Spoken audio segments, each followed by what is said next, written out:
Welcome back to another episode of the Otter Players Podcast, where this week we're going to talk about the elephant in the room that is Assassin's Creed, the discussions that's been surrounding it, and a lot more.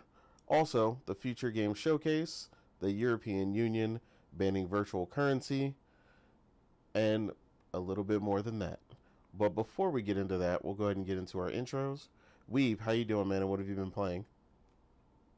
Yeah, I'm doing fine. Well, certainly one answer to what I've been playing is, of course, Like a Dragon Pirates in Hawaii. Still busy with that, trying to get all the trophies, doing all the mini games. So pretty much avoiding anything but the main story.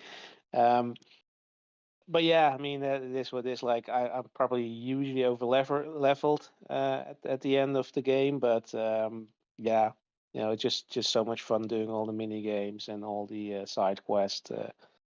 I mean, it's absolutely bonkers with yeah, like yeah, you have a yeah, like they turned the baseball mini game and basically yeah, you're just not gonna hit cannonballs and try to hit exploding barrels, so it's loads of fun. Yeah, it is showing once more that yeah, that they're masters of their craft and they're able to change it up, with ship combat and yeah, very simple jump button, turning the gameplay more character action like gameplay instead of the more brawler oriented gameplay. So yeah. Um, so hopefully I'll be able to finish it by next week's podcast, and then I'll hop on to the next thing, maybe Assassin's Creed, depending on your findings, Okay. or maybe something else. But yeah, I mean, but yeah, I'm having a good time so far.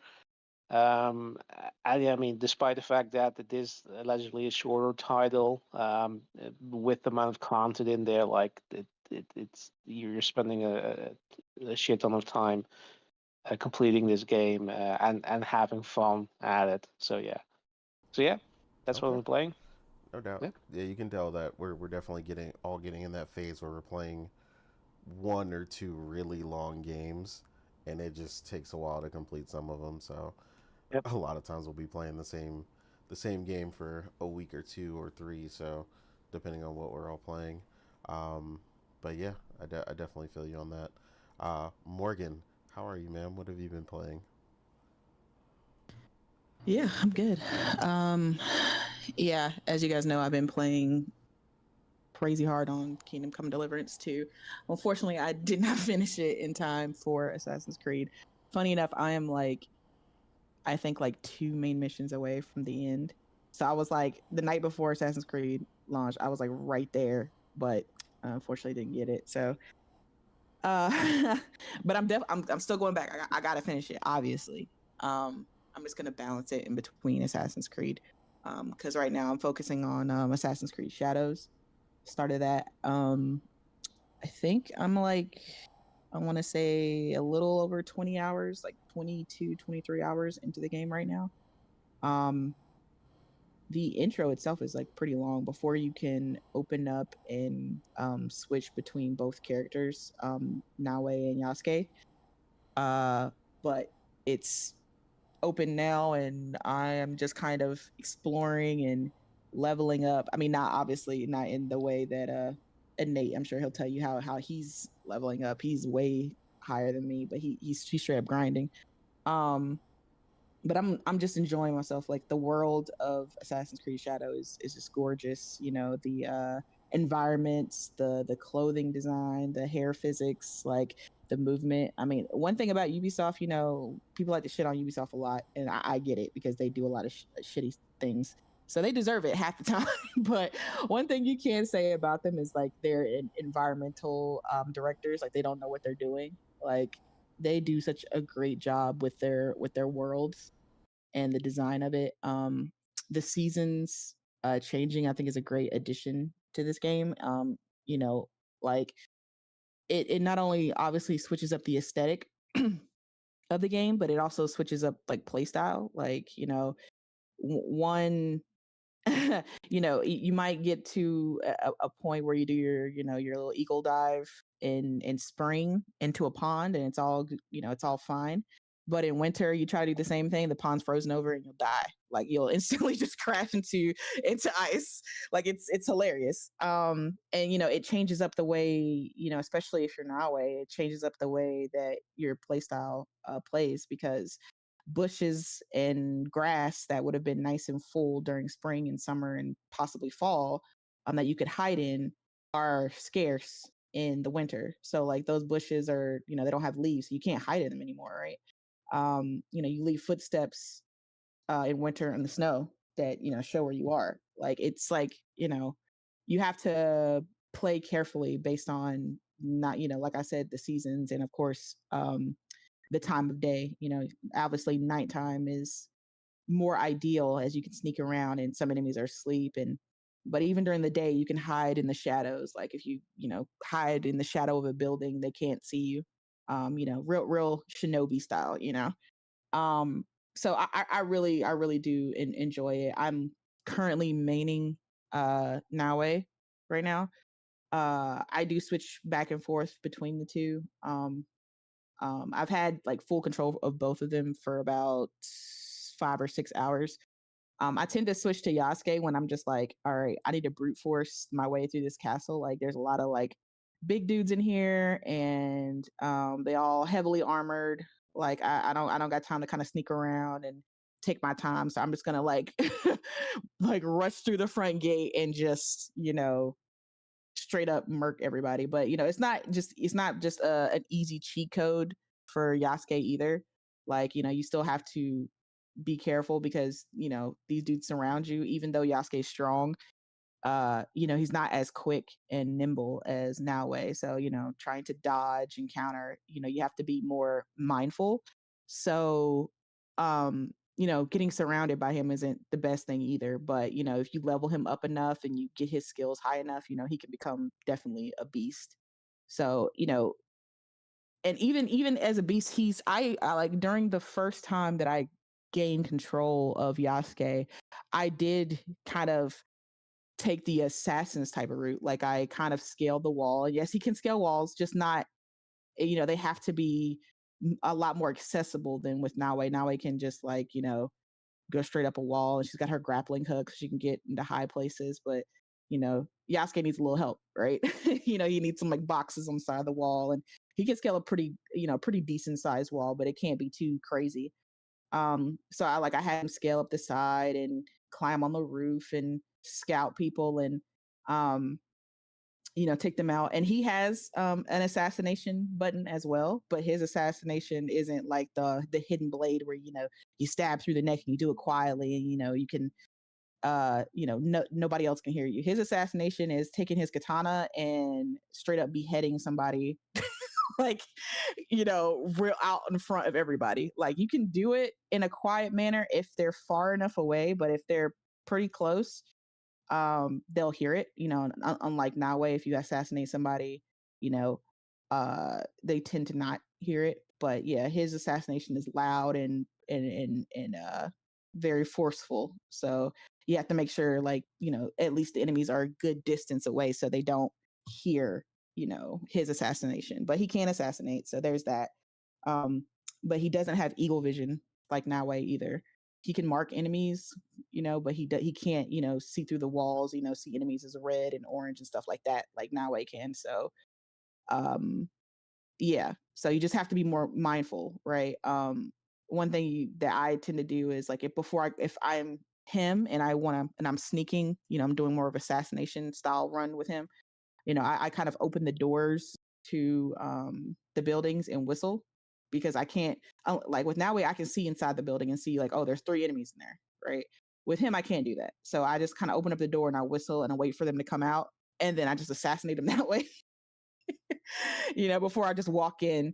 And like, he's pretty good at it. Like, I got through, I think I want to say like 70% through a temple with him, just sneaking, like, not brute forcing it, just like going taking my time one by one through a building. So it was fun. Like he can sneak. It's just it's not as graceful as Nawe. It's not, obviously you have to be way more mindful, but it is, it's you can, essentially you can do it.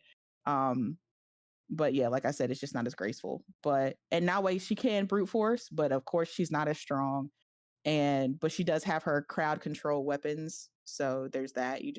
But you can level her up enough that she can be strong, and she can take on a good group. And if you get overwhelmed, you can always pull a Batman, hit him with a smoke screen and kind of just disappear, and get back into hiding and go back to taking them out one by one. So they both have their strengths and weaknesses, and I think they make a good reflection of one another. One brute force, one more lay back and in the shadows, taking them out one by one. So yeah, I like them both. I thought I was gonna lean more with Nawe, and just basically all of the game with her, besides Yasuke's personal missions. But I like the balance of both of them. Like I said, like sometimes I need Yahweh, and sometimes I need Yasuke. So I like the fact that you can switch between them pretty easily. Not always. Like if you're like in the middle of a fight, you obviously can't just like, oh man, I'm getting overwhelmed, let me switch to Yasuke. You can't do that. But in pretty much an open world playthrough, you can just go in the menu and switch between them. So that's cool. But so far I'm real like I probably can guess, I'm really enjoying the game. I don't really have too many complaints about it. Some of the open world activities, it's Ubisoft, so some of the open world activities are recycled. They can get kind of tiresome sometimes, but I think that surprisingly enough, the story is pretty good so far. Like I said, I'm not too deep into the story yet, because I'm doing a lot of like temple missions and oh, sorry for that noise. I'm doing a lot of like the temple missions, kind of trying to get my experiencing up and doing a lot of castles and stuff like that, just taking over like forts and stuff like that. Not really doing too much of the main, but as much of the story as I played, I've enjoyed it. And I've actually at one point I was just like, oh wow, this Ubisoft story getting me a little emotional. Like I was like, oh man, not it, not it actually being good. At one point I was very enthralled with one of the characters in particular. I'm not going to say who or anything, but the storyline with that character was very touching. um and I will say, if you are playing this game, I do recommend playing it. I forgot, they have a particular word for it, a setting for it. I can't remember, but play it in Japanese. I beg you. I've listened to the American voiceovers, in particular with Nawe, and it's like the English. I want to say the English voiceover. It's just not that great. But the Japanese is very good. It's really good. The Japanese voiceover, they always do a great job with they capture the emotion of the moment very well. So I would recommend, if you can, play it in the Japanese mode. There is a actual mode for it, dedicated to it, because the parts where you're in the Aminus and it's talking, that's in English. So it's like it switches back and forth to whatever the dialect of that character is, because there are Portuguese characters that speak in Portuguese. So that particular mode will basically just make sure that everybody talks the language that they're supposed to, essentially. um so yeah, that Oh, is, that's nice. yeah, it is. It's actually really nice. And so far, I don't. There's not a weak voice actor that I've noticed yet. Like I said, I'm not too far in the game, but they've all been good, really good. I like Yasuke and Naoe's in particular. Um, so yeah. So far, I give it like a strong 8.5. Um, don't take my word for it. Like I said, I am really early in the game, so this is just like a really early review from me. I probably honestly shouldn't even give a score because I'm not that far into the game. But just know I'm enjoying it. I'm enjoying my time. Don't let the discourse online fool you about this game. Make your own decision. Don't even listen to me. Make come to your own conclusion, make your own decision about the game, but just try it out if you want to, or go on Ubisoft Plus, or just wait for a sale. Whatever you want to do. But just know I am enjoying the game. So So you yeah, tell me you can have fun with this and love God of Tsushima in the same breath? yeah. For some reason, it is you know possible to like games that share similarities. They said it's not possible, but I found a way. So Congratulations. thank you. Well, I mean, we were going to cover that first, but I mean, you pretty much covered your first impression, so I'll just cover mine during my intro as well. Um, Yep, yep.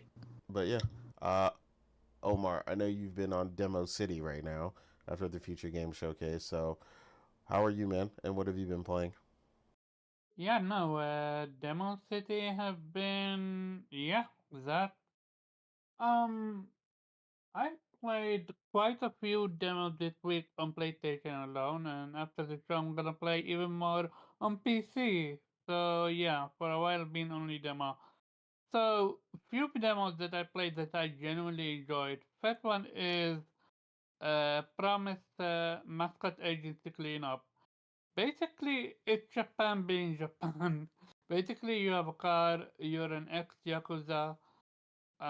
Story is a little bit convoluted. Not convoluted, like they skip over the intro and stuff like that. So I don't know what happened. But basically, you're trying to make a name for yourself by literally cleaning up a small area, a small like a place in Japan, and I love the humor in that, and it have voice acting, Japanese voice acting. So far, I've not done a single cleaning. All I did was driving and collect some powder and stuff like that. But it is interesting. I'll give them that. The other one that I played is the Sabotage. It's basically JRPG. At least the main character is from Poland. I don't know where the story is set in. I think it's between. I think yeah, it's Polish. The interesting about it is not just the RPG. It involves a lot of detective work. It's basically button pressing, but still, it's fun. It's entertaining, and you get to know the folklore about the Polish people, and it's basically like how one one person commit murder and then everyone else their judgment become clouded, became aggressive and stuff like that. The combat is basic, but it have it have its uniqueness in it, and I did enjoy myself. I haven't finished the demo yet. I did beat the boss, and I enjoy myself so far. I do recommend it. Like the demo is on PlayStation, and it's a JRPG. Give it a go. Another one I enjoyed is Pipistrello, the Cursed Yo-Yo. Basically you're an indie actiony kind of a little bit platformy. Uh, I think a rat with a. I think you can kind of call it a rat with a yo-yo. And what I love about it is you can do yo-yo tricks. Your yo-yo can literally goes out of its what you call it its rope and hit an enemy, and there is a lot of enemies to hit. And another thing that I like about it, it's almost close to being puzzly. So yes, you're gonna get upgrades, but these also work in a puzzle scenario.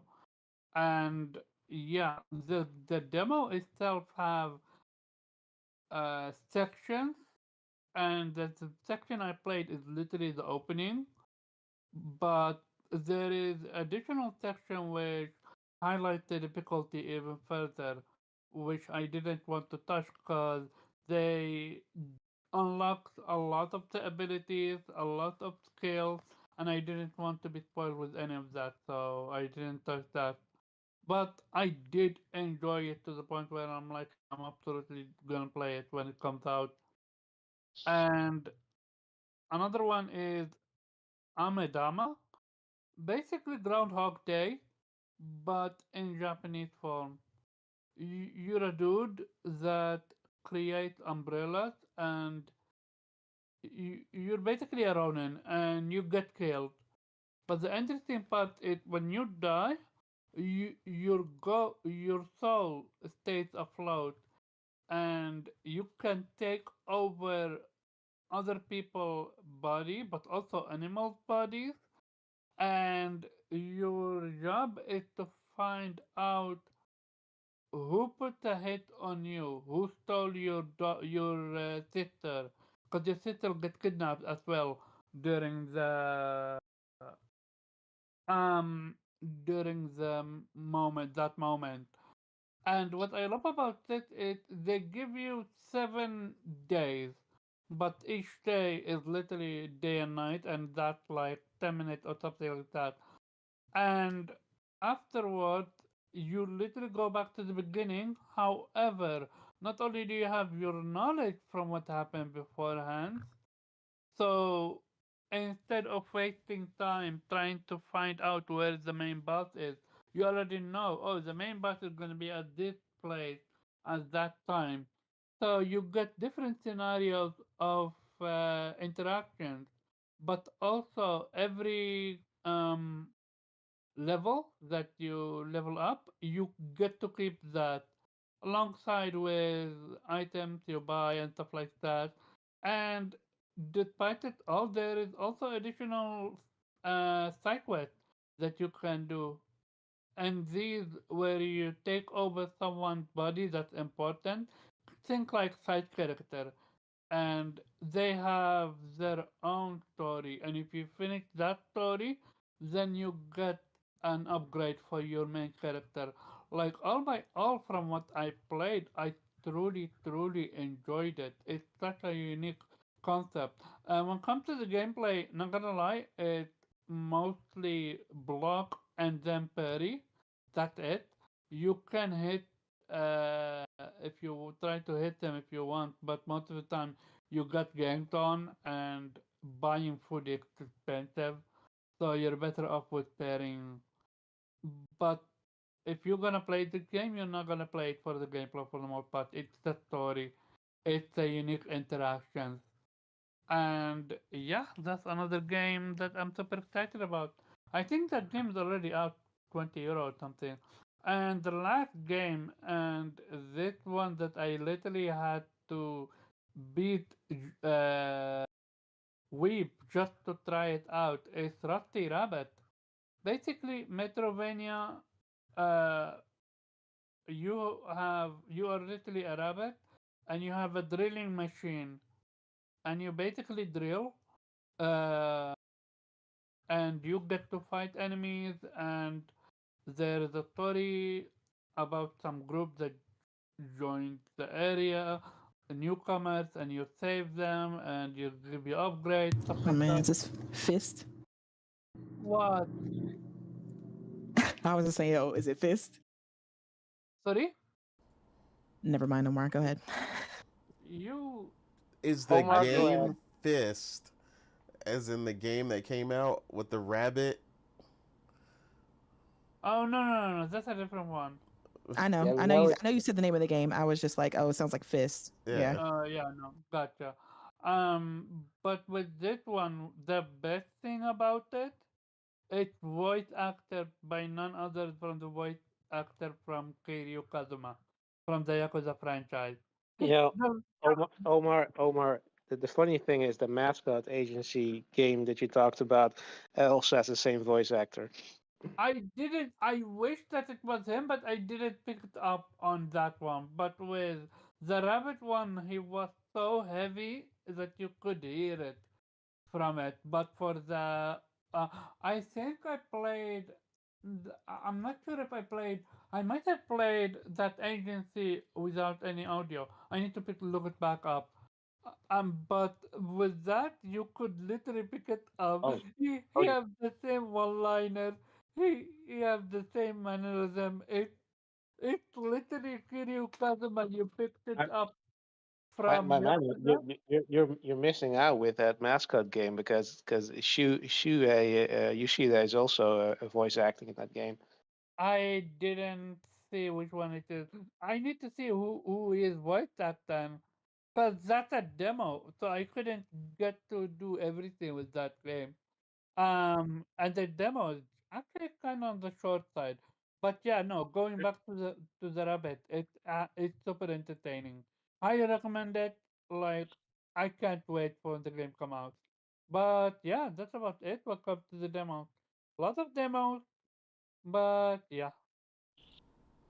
Okay, that's what's up. Most of those are from the Future Games Fest, or just stuff that just happened to come out in the same time frame. Omar, Sorry, what did you say? I said, are those games that came out from this Future Game Showcase, or your No, no, ones no, that just no, happened no. to come out at the same time frame? The future game show I've yet to touch. Oh, Like okay, that's all on PC. gotcha. Cool. No, These it sounds like you are all enjoyed yourself. PlayStation. Yeah, no, I had a blast and a half with it. Cool. As for me, obviously, it's been all over my timeline. So obviously, I'm playing Assassin's Creed. That's the main thing right now. Uh, a lot, like Morgan said, I'm really, really enjoying it. Like she said, we're playing a bit different, so I been going out of my way to get a lot of the knowledge points in the How dare you? game, and inadvertently because of that leveling quite a bit because I'm discovering a ton Yeah, of new he's locations. twice as high as me. Like I'm like level 18. He's like level like 32 or something. It's insane. Yeah, for the record, when you play the game, your level is irrelevant without the knowledge because you could be max level and still not have the skills because the skills are locked behind the knowledge level that you need. So you've got to find the shrines and the meditation points and a lot of the other stuff they have in the game. One thing I will say, like Morgan stated, after you've done some of the mini games and stuff for some of the side content, personally, I put it on auto. I got tired of doing some of the activities, like with Naue. Every time she meditates, there's like a mini game that you have to do, and it was like, all right, cool. I kind of done that enough, and like I just wanted to instantly go into rotation. One thing I really, really love about um, this Assassin's Creed in particular is just the customization in how you want to play. Like Morgan said, she's specifically playing on expert, as far as like the stealth difficulty and stuff like that. And then, like I said, me being able to customize um, the timing attack stuff for I forget, quick time events, changing those to auto so I don't have to do those. Things like that. You could just really customize it and really play exactly how you want to play. Combat is great though. I'm having a ball with that. All the different weapons, going around trying to add and customize each of your not only each of your pieces of equipment. So not just like your weapon, but multiple pieces of your armor and so on, and creating these really custom builds that you can really get crazy with, especially when you get some of the legendary, um, affinities or effects on your gear.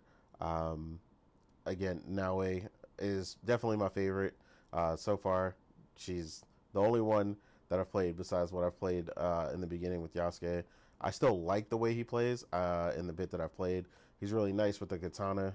I got to mess with that in the beginning, but because I didn't push the story super far, I haven't gotten back to him yet. But I'm about to.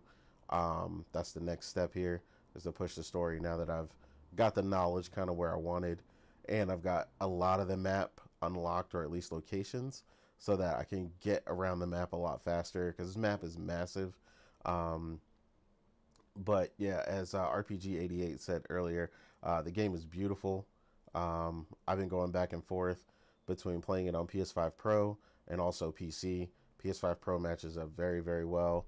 I've been playing on the balance mode on that. It looks ridiculous. The draw distance is insane. It feels like you can see for miles and miles. Um, like I said, combat fluidity is really great with Naue. Like I mean, it's my style. Like I'm always high speed, high dexterity in a lot of the games I play. I love stealth. Her stealth almost kind of reminds me of like Tenchu type stuff, like back in the day. I'm just having a lot of fun with it. To the point that Morgan said, like they really stepped it up story wise in this one. Um, like you kind of felt like the story took a back seat in a lot of the other ones. Like it was there, but it was just more like shock value. But like this one is like there's a lot of story going on here that actually matters. Um, and of course, being able to pick up allies that can help you and in certain situations and like really adds to the versatility of the combat. Honestly, I already see myself putting 100 plus in it, um, and you know provided uh, everything goes as planned. I definitely look. It's definitely looking like I'm probably going to go for the platinum. I'm probably about the same place she is right now. I said about an 8.5. But yeah, I got to stop taking pictures as well because again, this game is just beautiful. Every single thing. I Yeah, want to stop and take a it's picture. honestly gorgeous. Yeah, it's like insane. And then in motion, it's not just stills, but in motion, one of the things that we were talking about is the way the weather system and stuff is in the game when it's lightning and thundering and the wind is blowing. Like, I mean, if you've ever been outside or, at least looked outside while it's raining and thunderstorming, especially if you live somewhere, where you've got similar trees and stuff, like, it just looks so believable the way that they did it. So I know from what I remember, they're working with the Avalanche engine, which they've been working with for a while with it. Whatever improvements they've done, it's been in their favor. It has worked out. Like you said, Naue and Yasuke both look really good. In typical fashion, some of the NPCs don't look the craziest, but I mean, everything is passable. Like everything looks good. Clearly, the time to polish paid off. That extra time they took, so I'm not mad at it. And like Morgan said, if you're curious, give it a try. On plus the Ubisoft Plus, if that's available to you, or honestly, probably rent it. Another thing I forget about, and I was mentioning this to Morgan, you can rent games from your local library in a lot of places now, apparently for a couple of Yeah. years now. So, I mean, that's always an option too if they happen to have a copy. So yeah, like I said, just try it for yourself, man. Don't listen to the nonsense in the streets. The game is a lot of fun. A lot of people talk. A lot of people talking real silly out the side of their mouth. That's not playing this game. They ain't touched this game. They don't know nothing about this game. Calling it all kinds of crazy stuff. Talking about the You know how physics they side. are. They don't game. Yeah, a lot of these people just don't game at this point. Like that's the weird thing. Like they literally looking for anything to attack it. Yeah, I mean, but it's not even just this game. Like, it's a lot of games where honestly people are just talking on games that they're just not playing. Uh, so a lot of y'all that come through here, I talk to y'all on the side, during the week or whatever when you guys are playing. So I know everybody that usually comes through here, y'all about that life. Y'all know how to make your own decisions and play what you like. So, I mean, if you haven't liked it, somebody asked, at one point if I didn't like previous Assassin's Creeds, would I like this one? And I'm like, no, dude. Like, yes, it's different, but I'm like, that's like silly. That's Yeah, the formula is still there. So it's like if you don't really like the Assassin's Creed formula, the open world RPG kind of thing going on, like you're not gonna like this. Like it's not a different game. Like, oh, it's Assassin's Creed but different. Like, well, Yeah, no. but to be fair, you can ask the question: will I like it more if I like the traditional Assassin's Creed more, Yeah, or that's a better question. the Yeah. the new the new direction with Origins and Odyssey and Yeah, it still falls in line with the new direction, but I think it's more. It's a lot. It's not Valhalla because listen, Omar, I know you like Valhalla, but Valhalla is like the universally hated one. Okay, and that sucked.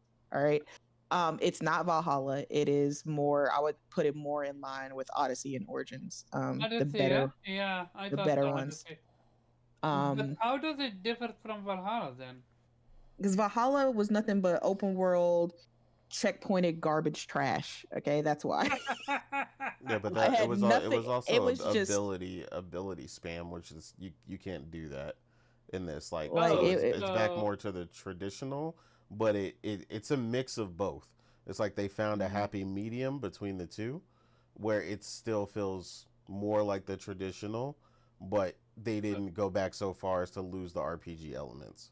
so you're more assassinating instead of just a Yeah, skill spamming. you're not Okay, out there, supermaning, in the middle of gotcha, 19 people and just beating gotcha, everybody's. gotcha, gotcha. I mean, if you're nice like that, you can, but yeah, I mean, the enemy will punish you pretty severely in this game, and I yeah, mean, they make it challenging. So yeah. Nowadays, combat ability is great. Her moveset's good. Like her diversity in weapons is awesome.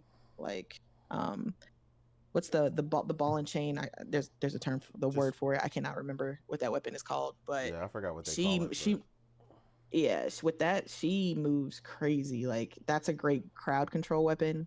She's like in the middle of like a bunch of enemies, she'll just swing that like and push them out the way. Like she like swings it around her neck. Like she's like I don't the whoever animated that, like, they erase because her moveset is awesome.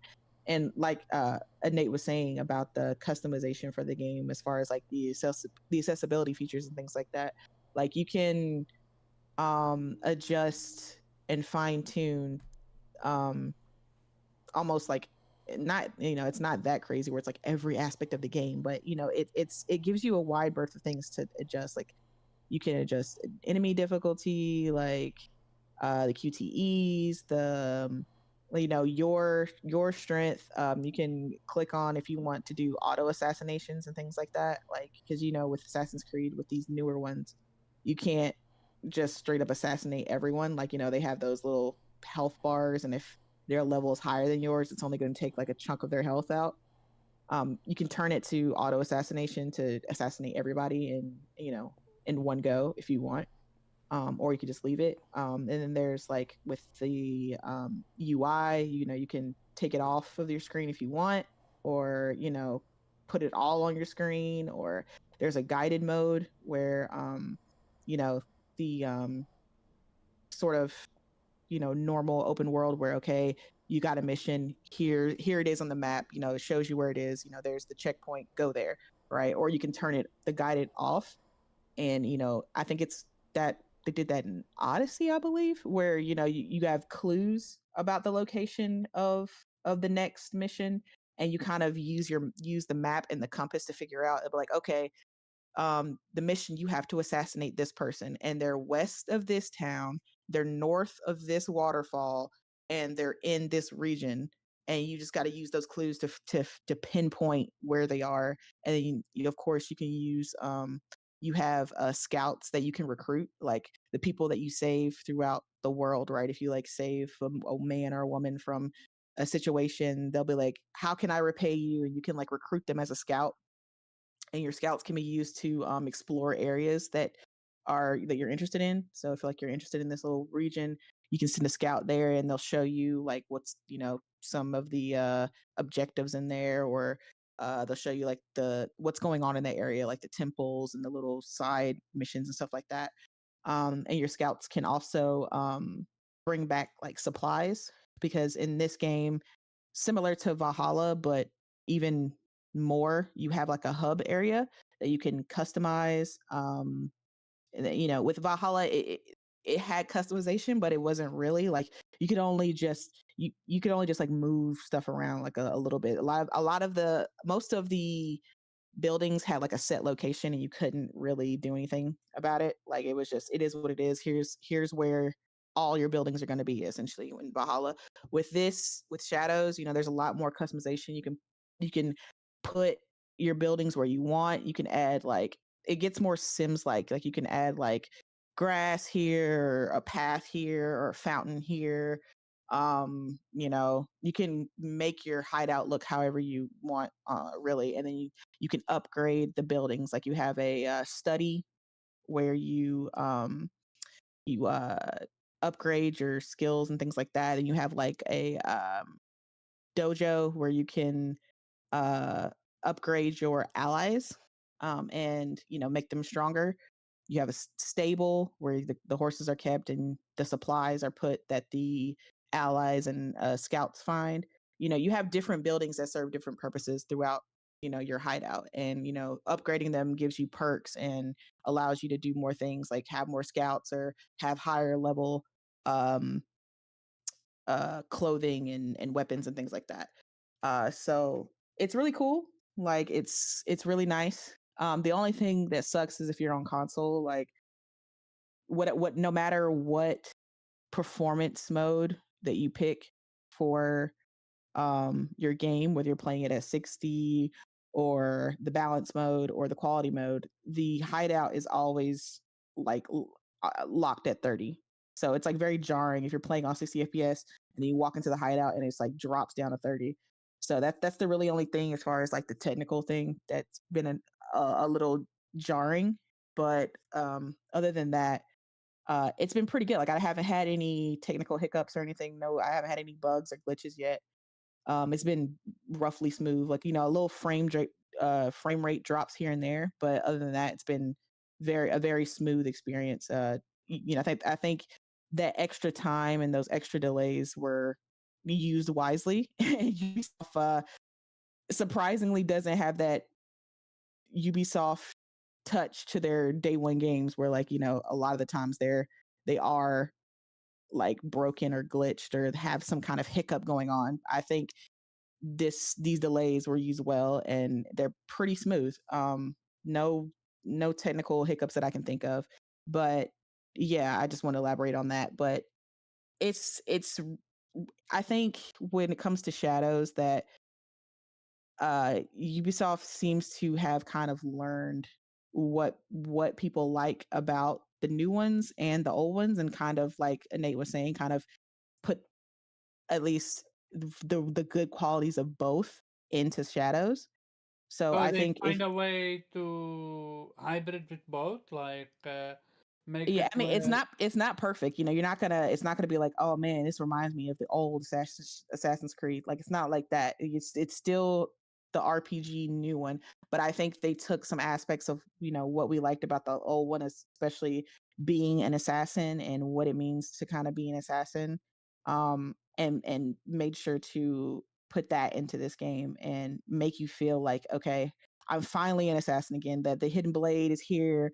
It's here for a reason. I'm doing, like, I'm hiding in the shadows. I'm hiding in wells and killing people. Like it's just feels really good to be an assassin again. Like I kind of got that in Mirage, but Mirage has its own issues. But I really feel like that in Shadows. I definitely didn't feel like that in Valhalla. Um, kind of sort of in Origins. Obviously it's the origin story, so they're just getting into the assassins, and then not really in Odyssey, even though I did like Odyssey. But I am feeling finally again like an assassin in Shadows, so it's nice. um but yeah. Gotcha. And there was something about a battle pack. Can you elaborate on that? Yeah, and he can do that. Yeah, there's a it's not even really a battle pass, to be honest. People are just calling it that based on what it looks like. But again, it's just another. It basically acts like a quest tracker. It just has like a standard progression where you go through each of the progression tracks in order to get a um, legendary outfit and weapon and stuff like that. And they're called projects. There's one for Naue and one for Yasuke. Um, Again, they don't cost anything. They're just there. once you unlock both Yasuke and Naue, they'll start to show up on the map. You can go and do the quests, earn the currency or the progression track, and then unlock that stuff. Another thing people's concerns were, because obviously they're limited and for a certain amount of time, they rotate.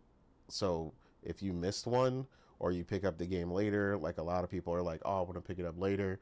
Am I going to miss out on this? And the answer is no. Like everything in Assassin's Creed will rotate. It'll rotate somehow, some way. It'll also be in the exchange shop.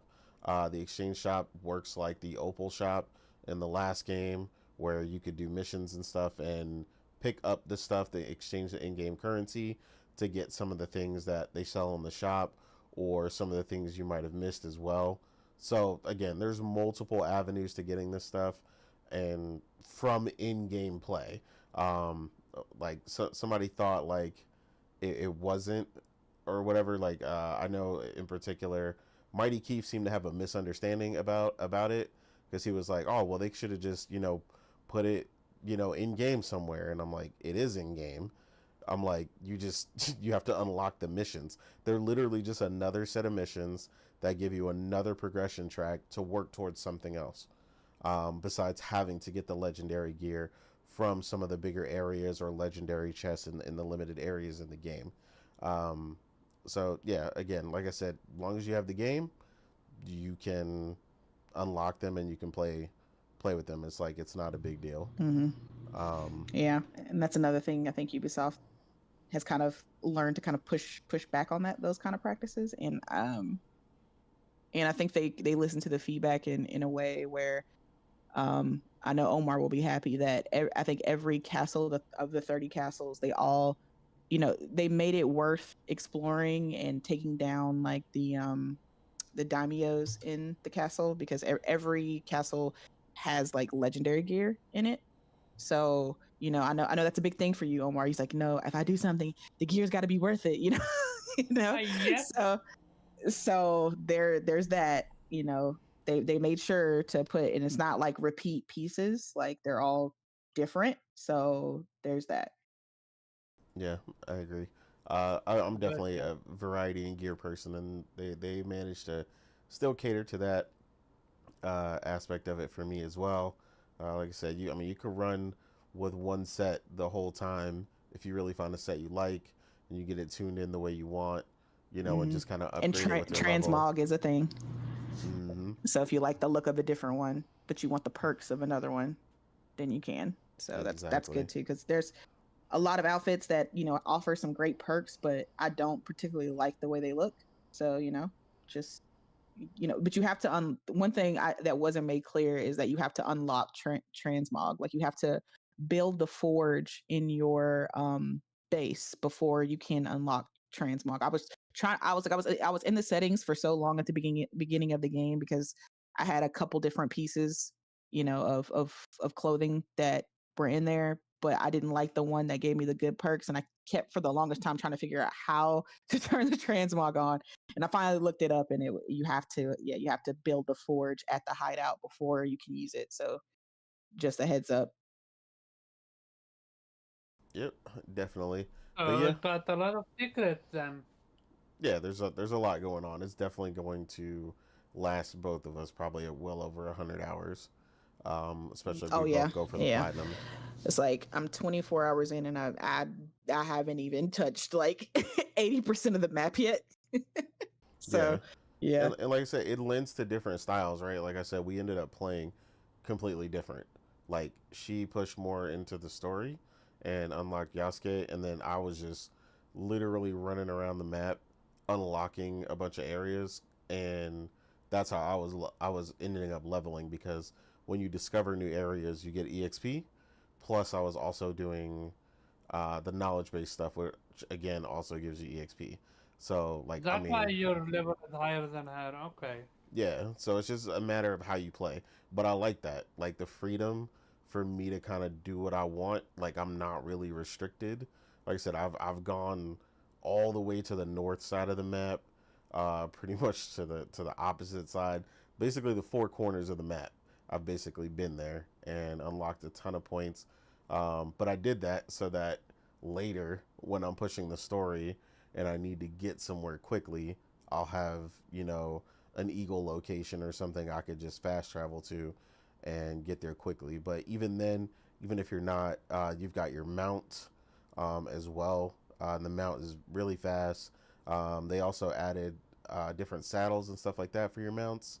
I'm running the deluxe edition mount right now, but again, it's not a big deal. It doesn't give you nothing crazy. I just like the way it looks.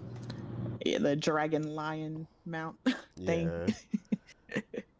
Yeah, so I I like just like that one, that. but it kind of took me out of the mode, so I was just like, nah, just use my regular horse.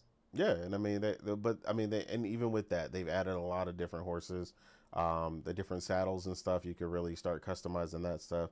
That like the customization is really big, and I am a big person when it comes to customization. So, I mean, you can literally customize pretty much every aspect of your experience in this Assassin's Creed, and I'm all about that. Um, so yeah, I don't know. I mean, not really much else to say from the point that we're at now. We pretty much said it. Like I said, it's definitely more story focused in the beginning. Like I know Wara said that you know his girl was saying that she felt like she was watching more than she was playing, and again, that's a product of how you're playing, right? Like in the beginning, like they really like to set up Noway's story. So when you start doing the Yeah. meditation points and stuff like that in the areas, it gives you flashbacks, and you go back and they show you what it was like before the war started and all this other Mhm. stuff. So like, yeah, you're going It's to like get a lot of story at first. even Nate was a little frustrated. He was like, I just want to get into the game. Why they keep showing me cutscenes?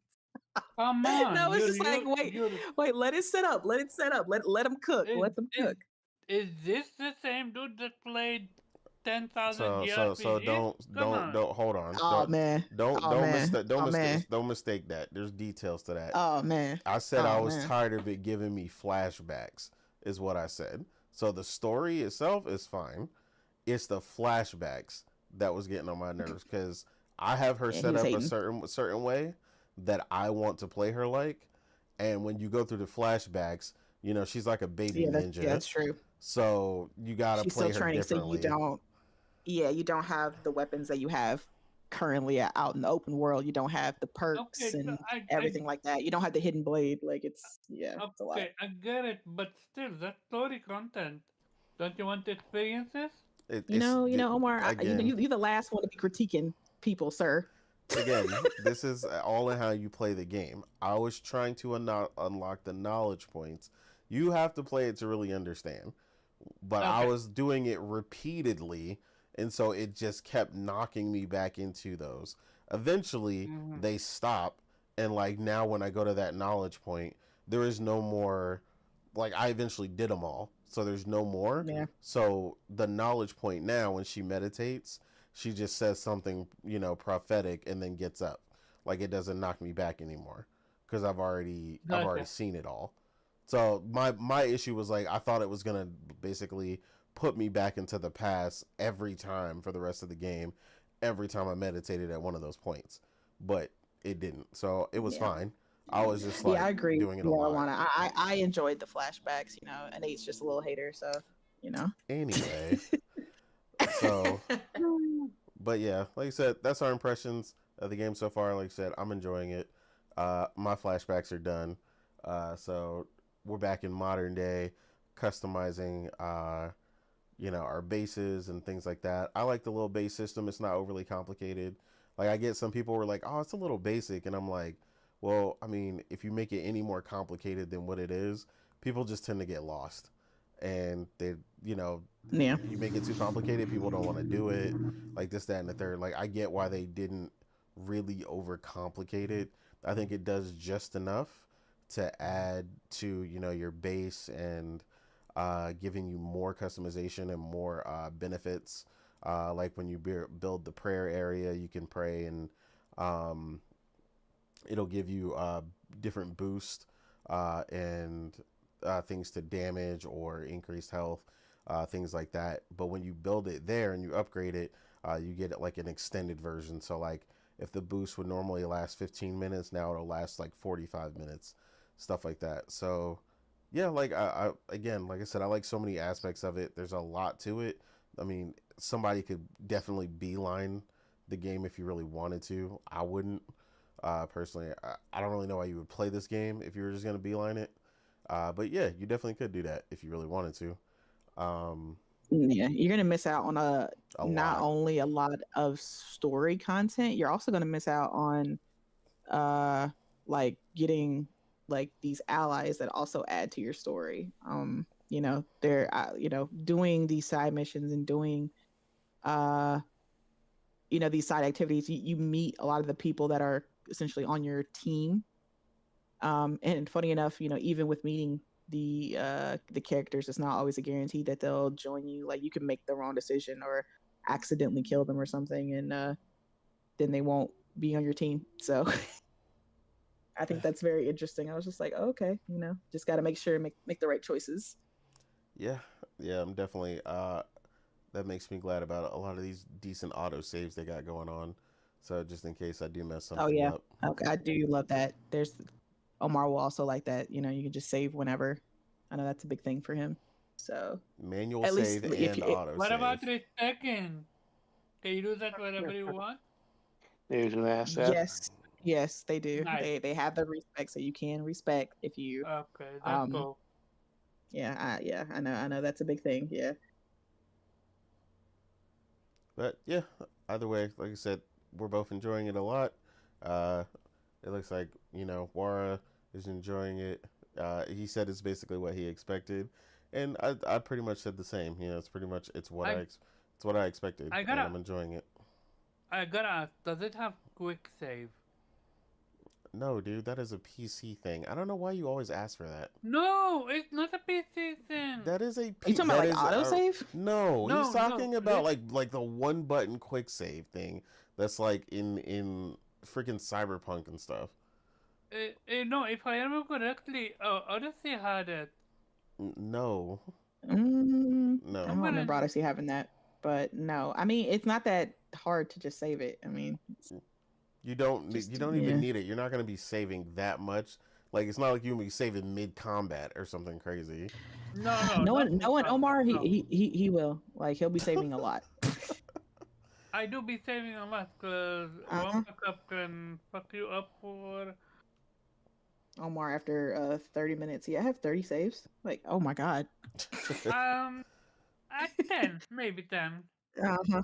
Okay. Yeah, the saving ability is generous enough. Like you don't need nothing else. So you'll be good. Gotcha. What it? Yeah, exactly. Yeah, he's talking about like like hitting F5 on the keyboard. Exactly. Logic. No, it's literally it's not an You don't know F5. what I'm talking about. The thing you're talking about is an originated PC thing. That's what I'm Okay, telling you. You gotcha. might not know that, but that's why Logic said you mean like hit F5, and that's exactly what you mean. They had it. Yes, they had it in one of the previous ones or whatever, but you don't need it in this one, and they need every single button they can give you in this one. So yeah, they definitely don't need to be trying to add a quick save button for no reason. Like I said, it's super accessible and very quick to save. Like it takes literally like 4 seconds. So yeah, Gotcha. you'll be good. Yeah, so Logic said there is a quick save on PC. So you'll be playing on PC, so you can deal with that there Gotcha, but and you'll I have was that. more focusing on a different one, but okay. I remember playing game where you could literally press on the D-pad. Yes, we No, The I know. mean, but you'll press, have it though on when you play though. So that's what they're Yeah, saying. You'll yeah. have the quick save when you play on PC. yeah, I got you now, but still. There's too much shit going on in this game for them to allocate a button for quick saving. Like I said, you'll understand when Mm-hmm. you play the game because you are still Gotcha. gonna play with a No, no, controller regardless. gotcha. Yeah, yeah. This was a whole Yeah, conversation they fucking had. Assassin's Creed, bro. Yeah, this is a whole conversation they had on Brap the other day where Slomo was like, if a controller doesn't have back buttons nowadays, he don't want to play with it, and like I'm the same way at that point because like that's why games are allocating stuff to like weird ways, or in weird ways because they're just Yeah. running out of buttons. Like the next Oh my consoles God. have to have back buttons. Like I'm sorry, like they just need to get Yeah. over it. Bruh, the Assassin's Creed account is hilarious. They're using a fucking Severance meme talking about your Audi uses stealth well and only eliminates their desired target. I about screamed like, bro, not the Severance reference. Your freaking Audi. Your Audi uses stealth well. Shout out to Severance. If y'all haven't watched that yet, definitely need to. Absolutely. Agreed. I'm curious how it's gonna be because Valhalla had quick save, and I used it a lot. Oh, this Well, man. sir, you'll have quick save on PC. Why you keep bringing Yeah, it I up? get you. I Damn. get you. I get you. This ain't But Valhalla though, and this ain't Odyssey. gotcha. They said play the game first when you get there, Yeah, I am. and then Gonna you'll play it. understand why. Yeah, You'll I understand why understand. there's no quick save because then you'll be like, Mm. wait, what button are they supposed to put it on? So Yeah, you'll I've definitely see. because I've definitely mapped some the controls differently on my Your edge controller. Yeah, because Oh, I you was like, button oh, map. Okay. And do you have back buttons as well? She has sir, an I have an edge controller. controller. I have the edge controller. It has back buttons on it. Oh, okay. Omar. Oh my god. Yeah, that's what she was Yeah, saying. you, So you, we map you some stuff PC differently. pleb, Omar. Oh man. Oh my god, Omar, too I'm a much, man. DualSense peasant. I don't have a single back button, so I don't It's probably a even. good thing because you'd probably end up breaking that thing in a month the way you play. But Go yeah, away. for you guys, we're gonna go ahead and jump to the next topic, which you guys all watched the Future Game Showcase. So for you guys, what did you guys see there as far as highlights or things, games that you guys wanted to point out? From what I understand, I mean, I didn't watch it this year. Like I said, I didn't have time to catch it, but I know it's pretty much like an onslaught of games. So I mean, I know Omar's hype, but Omar usually has a list a mile long. So I literally wrote an entire list. oh, I know you did. I Oh, know we you know, did. Elmar. It really don't take much for this man to be impressed, bro. You just put some flashing lights in the game, bro. He'll be like, "Oh my god, day one, bro." It really don't take much for Omar. Yeah, if we streamed some of the reaction videos to some of the stuff when we're in chat, just watching this stuff, Omar, the amount of times Omar is like day one, that's a day one. About 99% of the time, I'm like, "Damn, Omar, is anything not day one?" Like, Omar gonna day one everything. But if you guys don't have your list yet, Morgan and we then, or at least remember, then I can let him go first. I have my list. Don't worry. Okay, we let us know. What'd you like? What'd you see? What'd you love? Yeah. Quite a few games they showed. I liked Inaya, which is I'm sure is on Omar's list because it's a Metroidvania. Of course. Inaya is. I have it on my list, but What but? It looked never great. mind. I Come mixed on. it up with a different name, but yeah. Yeah, I mean it looks amazing. So definitely on my list. Other than that, mhm, just going through the list. Well, of course, Hawthorne because it features otters. So yeah, has to be on the list. I'm sure it's not on Omar's list because he hates otters, as he's well known to do. Mhm. It's not that I hate others. It's just which It's one just is it? Hawthorne. It's not Uh, on your list, Omar, because you hate otters. Give it a minute. half, half one. It Yeah, yeah. depends if the game and I enjoyed the game or what I saw or not, but I don't have it on my list. I'm gonna Mm, Yeah, remember yeah, it. yeah. that's to be expected. What a shocker. Hmm. Hey, Okay, moving on. Standalone also looked pretty fun. Cyberpunk with a sheep. So yeah, what else could go wrong? Right. And uh, Yeah, also Rave, the Fox sort of, I guess, civilization games are Yeah. they look pretty cool.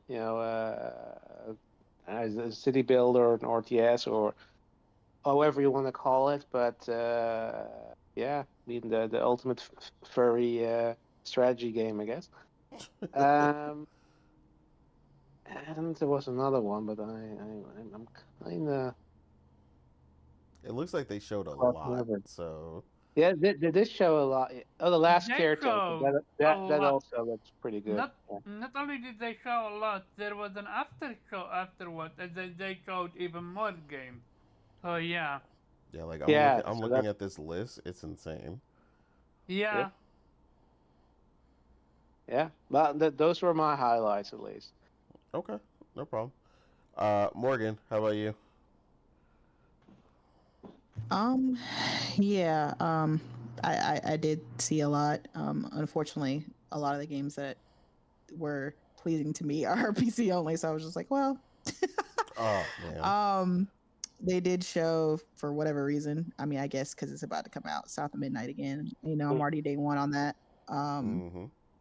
They did show some more of Reanimal from the makers of Little Nightmares, the Yeah, co-op game. So it's looking really good. They didn't show too much from it, but again, I'll take any little snippet that they give me. I'm just waiting for like a definitive release date or something on that and Little Nightmares 3. Um, they talked a little bit more about Chronos. That kind of got me upset because they didn't really say anything. They were just like, "Hey, we just want to let you know we're still working on the game and we'll have more to show with you soon." I was like, what the heck was the point of Oh you being here?" wow. I hate when people do that. They're like, "Yeah, we'll have a gameplay to show soon for you guys." I'm like, why don't you just show up when you had the gameplay then? Like, Yeah.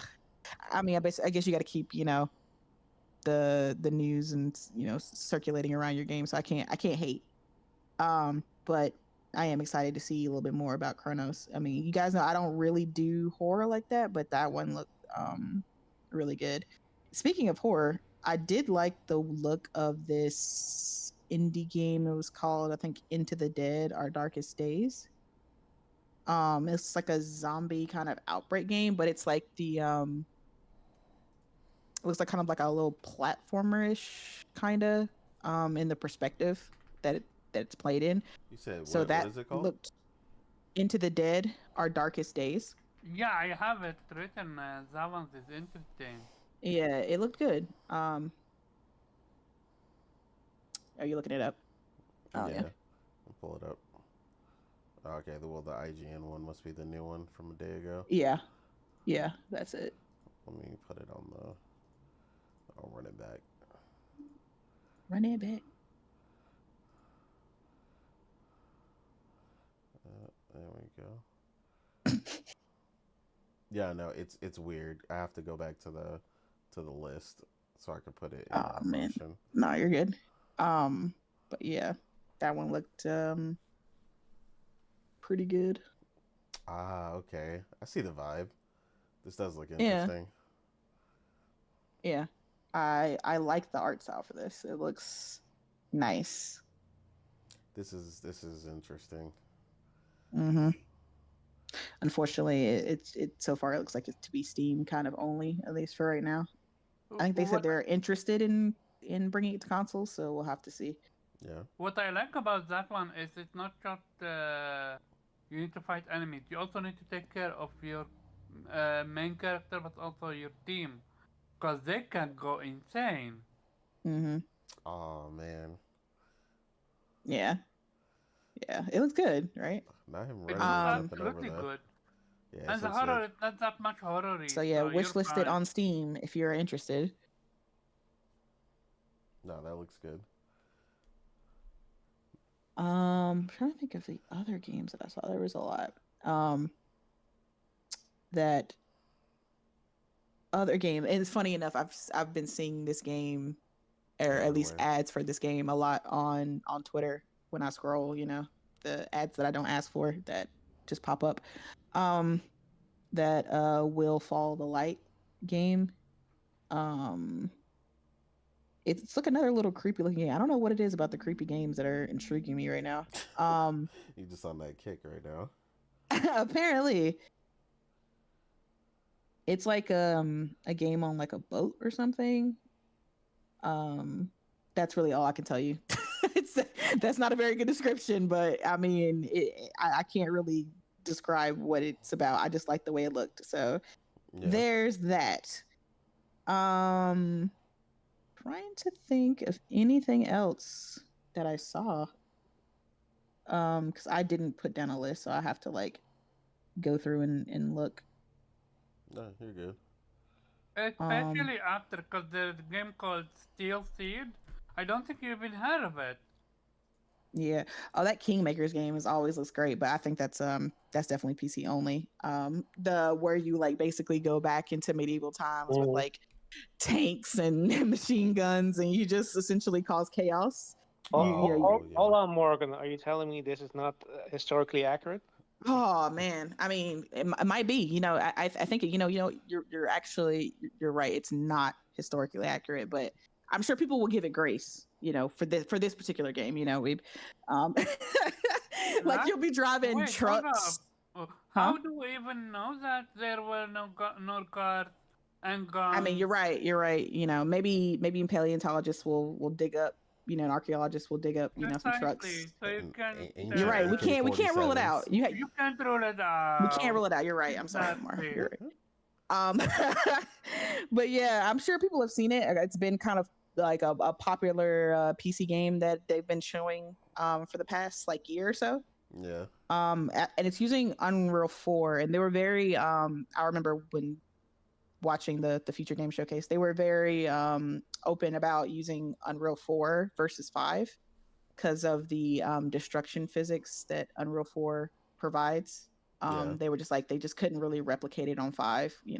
5 as we all know, Unreal 5 has its issues, so definitely. I get it, but it still looked great. Like, I mean, Unreal 4 still holds up. But yeah, it looks like it has like a lot of the destruction physics of like the OG battlefields. Like they were just talking about everything is destructible, like the castles, the all the environmental thing, the trees, like everything that you run into will have its own destruction physics, and they all break in like real time and stuff like that. So it's just like a game of pure destruction. You can play, I think, with up to 2 to 3 other people. And I think you can build like a fort essentially to keep the other armies from coming through and destroying your base, and then you destroy other bases and stuff like that. It looks cool, it looks fun. And I think that's coming to PC in 2025 this year, so yeah, that look cool. I'm hoping the best for them, because maybe if it does well on Steam, it'll come to console. Yeah, there's definitely been a history of that lately. Yeah. So yeah, that looked good. I didn't get to see this one, but I was working while I was listening. But while I was listening, I heard that one of like the game that was coming from the makers of Cult of the Lamb, but I didn't see what it was. So I don't know if you guys know what it was. Look it up for you right now. I was intrigued by it, but I couldn't look because I was too busy working. But I was like, Cult of the Lamb, huh? If I heard that right, I think that's what they said. But yeah, that's all I've got for the Future Game Showcase. But they had like, I always look forward to these showcases, like the non-big ones, like that kind of spotlight the more indie games that are coming out, because those are the ones that give honestly some of the most creative games that we get in the year. So I always look forward to like the Future Game Showcase and like the PC Showcase. Those kind of showcases are always fun, and I think it's nice because no one ever puts like crazy high expectations on it, so people who are actually watching are excited to see what's there, and they're not in there just farming for engagement. Yeah, it's just people who actually like the game. So it's always a nice change of pace than people being like, oh man, that sucked, bro. It was I'll give that a D. And I'm just like, but why? Okay. So I always look forward to these showcases. And you like you said, they showed so many games, and I didn't even get to watch the after show, but apparently Omar did, so probably he can elaborate on what was there. No, definitely. Omar, what did you see that you liked? I know you said you got a Oh list. boy. Okay, so My first man, of sit back. all, Morgan, you're not interested in the last caretaker? Caretaker? Well, like I said, I didn't write the games down, so I could possibly have missed games. I Basically, don't. I I, don't know. I know for a fact this is for you. Basically, you're the last robot on Earth, and everyone is evacuated, and you need to take care of. You need to repair your area and then fight enemies and stuff like that. It's in FPS form, and you can go on water and Oh, okay. yeah. But besides the point, I saw a lot of stuff. Um, Nitrogen Omega was interesting. Basically, it's a mecha turn based, but you do it before your turn. Like kind of like how Unicorn Overlord is. You choose your turn first, and then you watch it custom plays out. So that was really interesting. The remake of the end of the greatest RPG of all time. It's a wacky turn-based game that I'm curious about it. It's pixel arty. It's old school. It feels like a gag, but I have the feeling they're gonna have a story in it. It's interested. Um, Once Upon a Puppet, basically, uh, from what I've understood, it actually reminds me a lot of Puppeteer, but not like you're a puppet and you are platforming, and it has a story obviously, but besides that I have absolutely no idea what to expect from it. So it's gonna be interesting. Revenge of the Savage Planet, I'm actually surprised we didn't mention that. That's a big one for me. I love the previous one. I played it to death. I should have played the DLC. I love the comedy for that one. As Sweep said, Inaya, Life After God. I actually have quadruple amount of explanation point on it. Because these are the games that I'm super excited about. I added that much explanation point. It's a Metroidvania platform. What else do you need? This one, Mandragora. Basically, it's a sort of like an action RPG, uh, and that excites me. I love indies like that. Chains of Freedom, basically XCOM, but with navies and apocalyptic world. I might give it a try. Um, You're not gonna miss all the games you saw, right? no, no, I'm not. This one, Rompted is super interesting because you're basically one versus thousand millions, if that makes sense, zombies. But you actually need to build up your city to be capable enough to fight the enemy. So I really like that one. And then there is Painkiller. I'm surprised Weeb you didn't mention this one, especially with your love for Doom. Cause I did. I Omar. I only mentioned announcements. mm, um there is Steel Seed from the look of it. Mm, it's an action platformer, and I have the demo downloaded. I'm gonna see what it is. This one I enjoy the concept of it. Trident Tail Pirate. Basically, it's a pirate game. You beat enemies, but also you go on ships and you have navy battles with magic. So sign me up for that one. Um, Reanimo Morgan mentioned it. There is like a lot of what they showcase. I'm gonna try when come to the demos. This one is interesting. Metal Eden Mecha. Basically, it's Doom with Mecha, if that makes sense. And I'm interested because big guns. Who doesn't like big guns? But yeah, a lot of roguelite I have on it as well.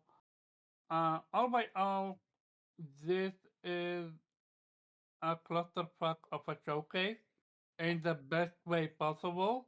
It had everything, and I highly recommend people to watch it. I will move on because my list is legit long, I mean, so we That's always what Oh, I she have. forgot said. to mention. I'm gonna leave it at that. I forgot to mention one game that I did really like, but unfortunately, it's only coming to PC and Switch. Will this make me get the Switch too? I mean, I was already planning on getting it, but I mean, you have Locomoto. It looked really good. Like it's like a train kind of Sims thing going on. oh god, the one with the Like fur like baby. it's like a cozy little cute character. Maybe Animal Crossing like simulator kind of thing with I know what you're talking about. trains, and you customize the train cars like to your preference, and you got to serve the people in the train. Like it's my kind of thing, the sim I was this gonna the say, it sim definitely like sounds like thing your that There is I thing. really like. actually another one, not like that, but instead of customizing train cards, you're actually customizing your own apartment that was showcased after the show. So maybe something for Yeah, you as that's it well. right there. Adorable. Yeah, look at him Yeah, because customizing they that have train. this baby. Yeah, I knew that not for me, Who but doesn't want to play a teddy bear train conductor? Come not on, me, man. not me. Bruh, stop hating. You just don't want to be adorable. Look at that. Look at that, man. Just like let me be an otter, and I'll be day Damn, one. this man is the conductor, and he out here serving Hmm. up food and Yeah, he's drinks. serving food, man. I'm just trying to make I mean, I'm just trying it's to make kind my of dope that passengers you happy. can, like, you Not can gonna really lie, fix it up though. Yeah, that's a good look. I can set my train up. I can paint it. Look, I can customize the train car. Like, look at that, man. That's fire. that's a Look good at look at look, podcast look at business game. class, man. Business class looks dope. That's a good podcast game. I'm curious if it's gonna have co-op or not. I probably not. Yeah, probably not. But yeah, it's coming to Steam like soon. Oh, it's from But then Switch on later damn, this it's year. from THQ So I'm guessing Nordic. it'll be on I Switch too. I never saw that one from THQ Nordic. Yeah, yeah, they make some good indie games. So yeah, hopefully I'll probably pick that up on Switch too, maybe. But yeah, it was cute. Instead of I the think fat this is controller from Thomas the Tank. this is this is What? Connor, right? You said You this said is what? what?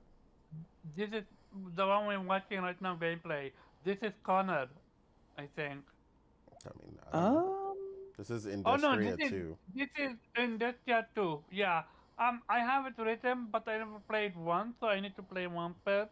But it is interesting. What I love about it is how small your character is when you go in certain areas. Like, look, there's literally gears bigger than you, and I love this concept like that.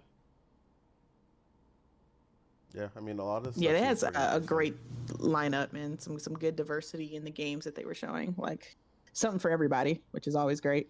Yeah, I agree. I'm definitely gonna go back and watch it. It just looks like Yeah, you should, there's even more especially after the than show.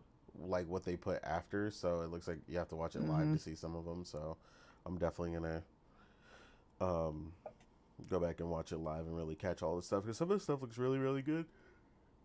Hmm.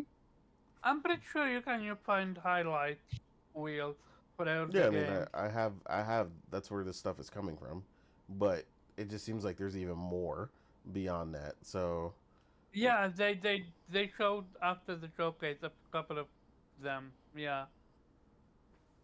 but yeah, we'll see.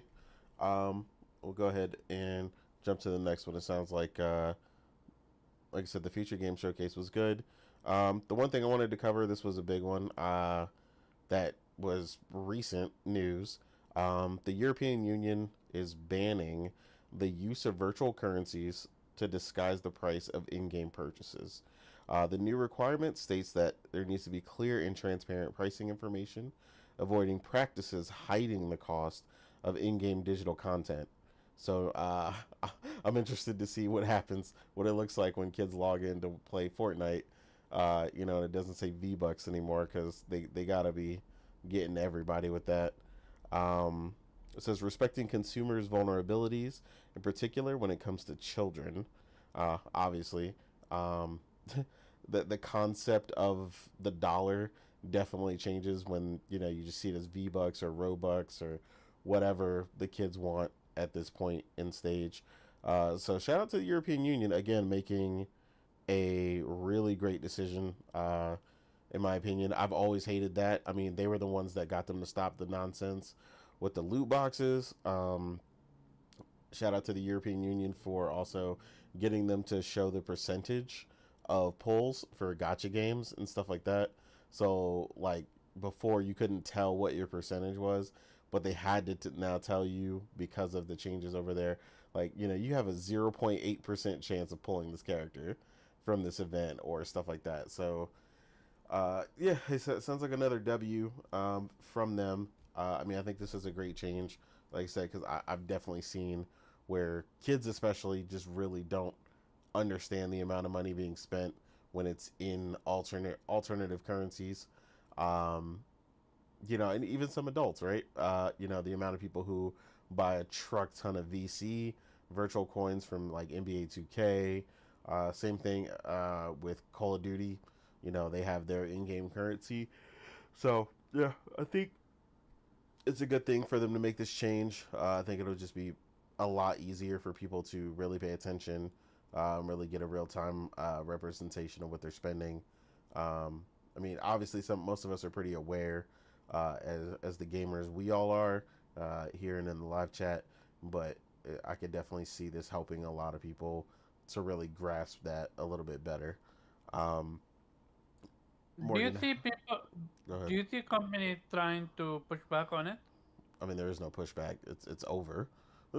Like, I mean, they already put it into effect, and I mean, honestly, they shouldn't really need to. If you think your product is worth it, and it's worth the currency you're asking, or the amount of money you're asking, then you shouldn't have to worry about it.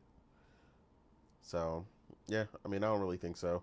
I'm curious to see if they'll have Fortnite change though, because Fortnite, although they are V Bucks, it does say the actual price underneath the V Bucks when you buy them.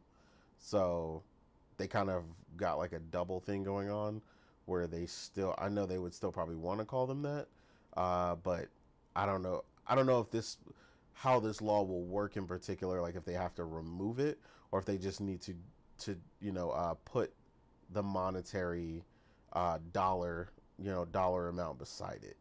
Um, but like I said, either way, it's definitely a good change. Some people could definitely use that. I'm sure some of the FIFA people out there, the way FIFA goes crazy overseas, could really use some help with monitoring that amount of FIFA currency they're spending on. But yeah, real quick, I'll just get you guys comments on this. Like I said, I think this is a great thing. Uh, Morgan, how you feeling about this change? Once again, showing how useless the FTC is. Shout out to Europe, because they're the really only ones giving a real damn about consumers.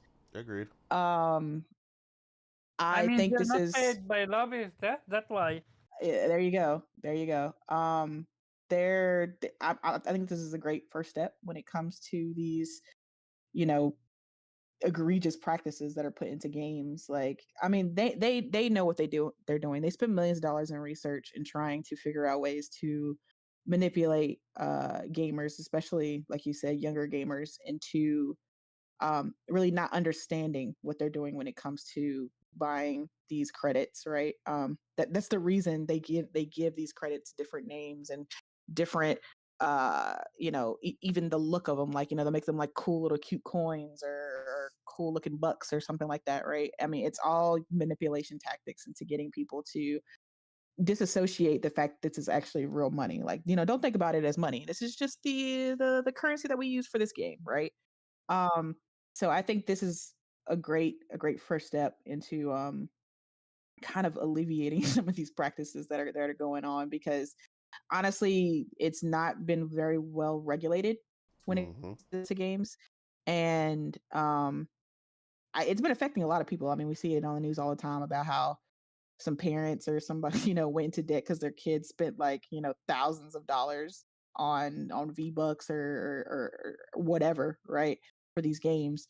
Yeah. And while, obviously you should be mad at the kid for doing it, it's just, I mean, again, like I said, these companies, these corporations spend a lot of money into learning how to manipulate people into these kind of things. Like it's why, I mean, gambling is a addiction. These kind of things are psychological, and they know this, and this is why they do these do these practices. So hopefully more regulation will come down, and they'll start putting limits on these kind of things, or having, I mean, I don't really know how you would enforce it, but just, in some way notifying the people who have the money, like the parents or adult figures, that your child is about to purchase something, like putting some sort of, like, I don't know, parental block or parental notification on it, or something, to so that these kids don't spend crazy amount of money in these games. But yeah, I think that's great. These kind of rules are always good to see. So Yeah, no, I like I said, I agree 100%. Weeb, how you feeling about this one? Pretty good. Yeah, I mean it's like you said, like it's extremely deceptive of the gaming companies, because of course if you put in any fake currency there, it's gonna be, for kids, they're not gonna realize that they're spending real money, and it makes it easier for people to just spend money if you don't directly see what it costs. Like you don't people don't generally just recalculate. Oh yeah, what I'm paying $20 for a skin or something. Um, so yeah, I mean, I think this is a great development, and I hope, yeah, that this also means this will apply to the rest of the world too, because it should. I mean, it's crazy what they can get away with. So yeah, Agreed. great development. Hopefully more to come. Yeah, that's make gaming great again. Got him. Uh, Omar, how you feeling about this? Europe Yeah. for the win, isn't it? It is. Again, we're not paid by. We're not. We don't pay our what you call it. Um, l- senators and all the people that make the laws and all that jazz. We are the law, apparently. I'm curious if USA gonna jump on the bandwagon as well, or I gonna think stay where they are. I think a lot of times what will happen is basically what happened with the other one. Once the percentages were made to show from the last European Union ruling, where like I said they were made to show percentages for gotcha games, they just kind of got ahead of it and just updated the game in general, because it would be annoying to have to create like two or three different versions. Uh, Exactly.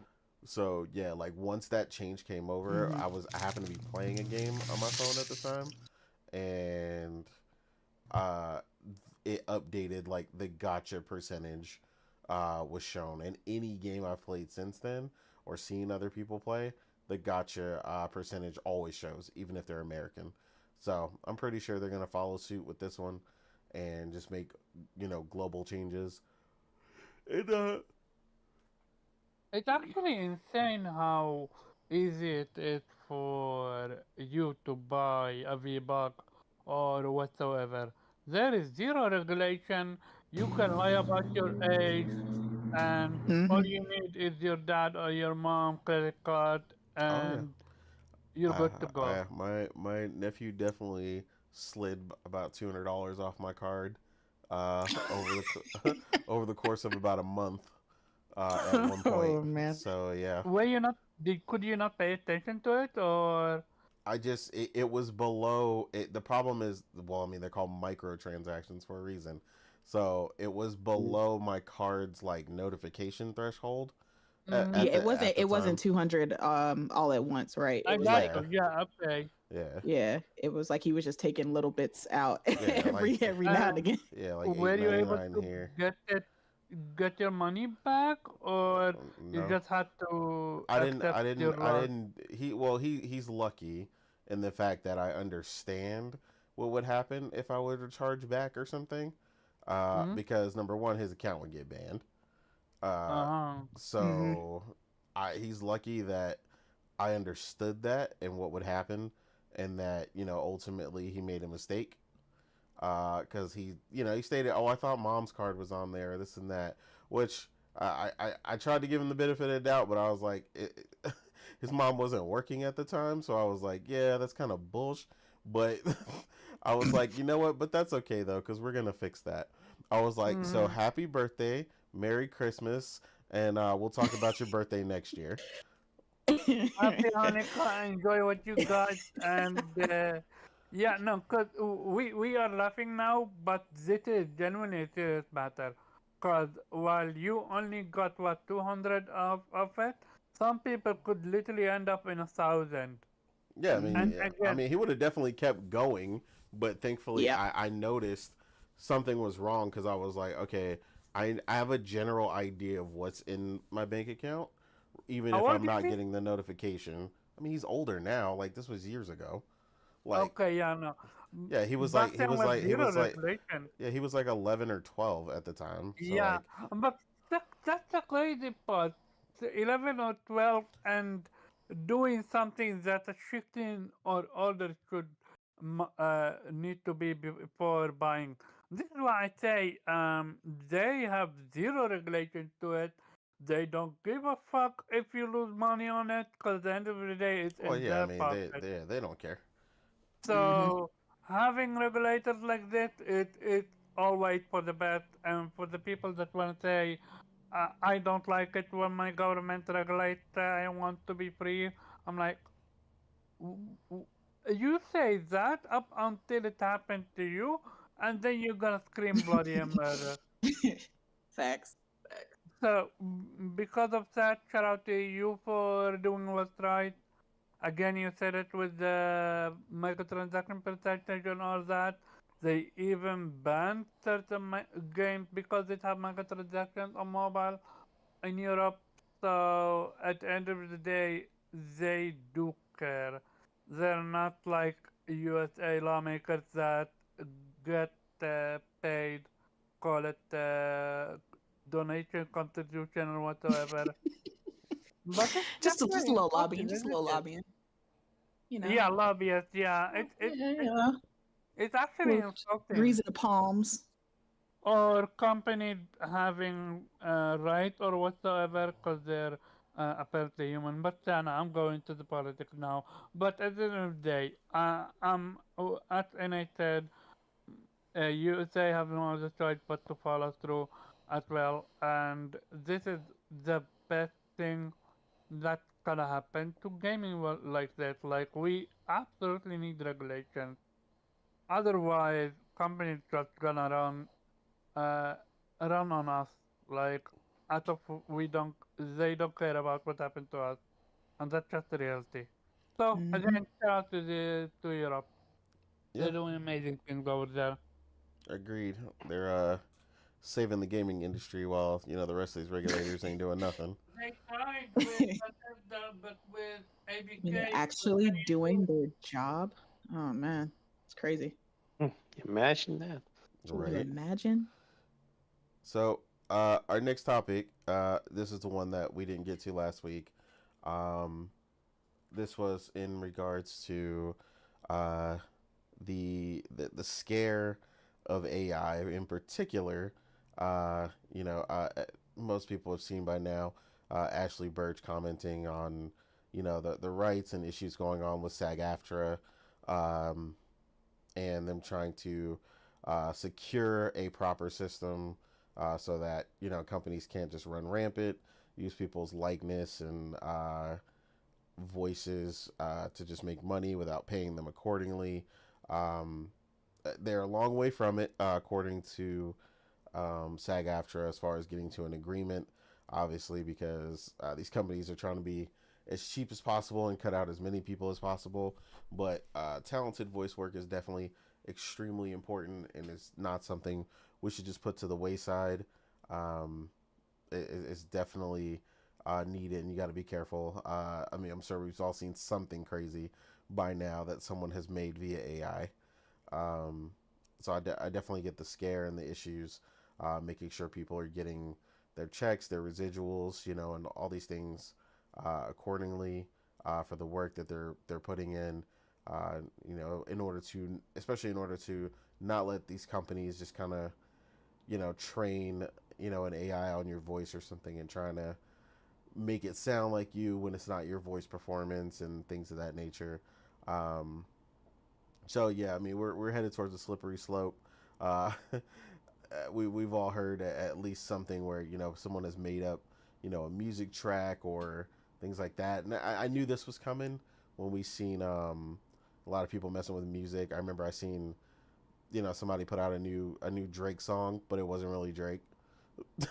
But it was just like they just trained the algorithm on his voice from all his music, and then they basically just made up the words to a song and put a beat on it and was like, oh yeah, Drake's new track, and it sounds just like him. um so yeah, I definitely get the concerns and stuff going on with that. Obviously, there's other benefits as well because it's not just one thing.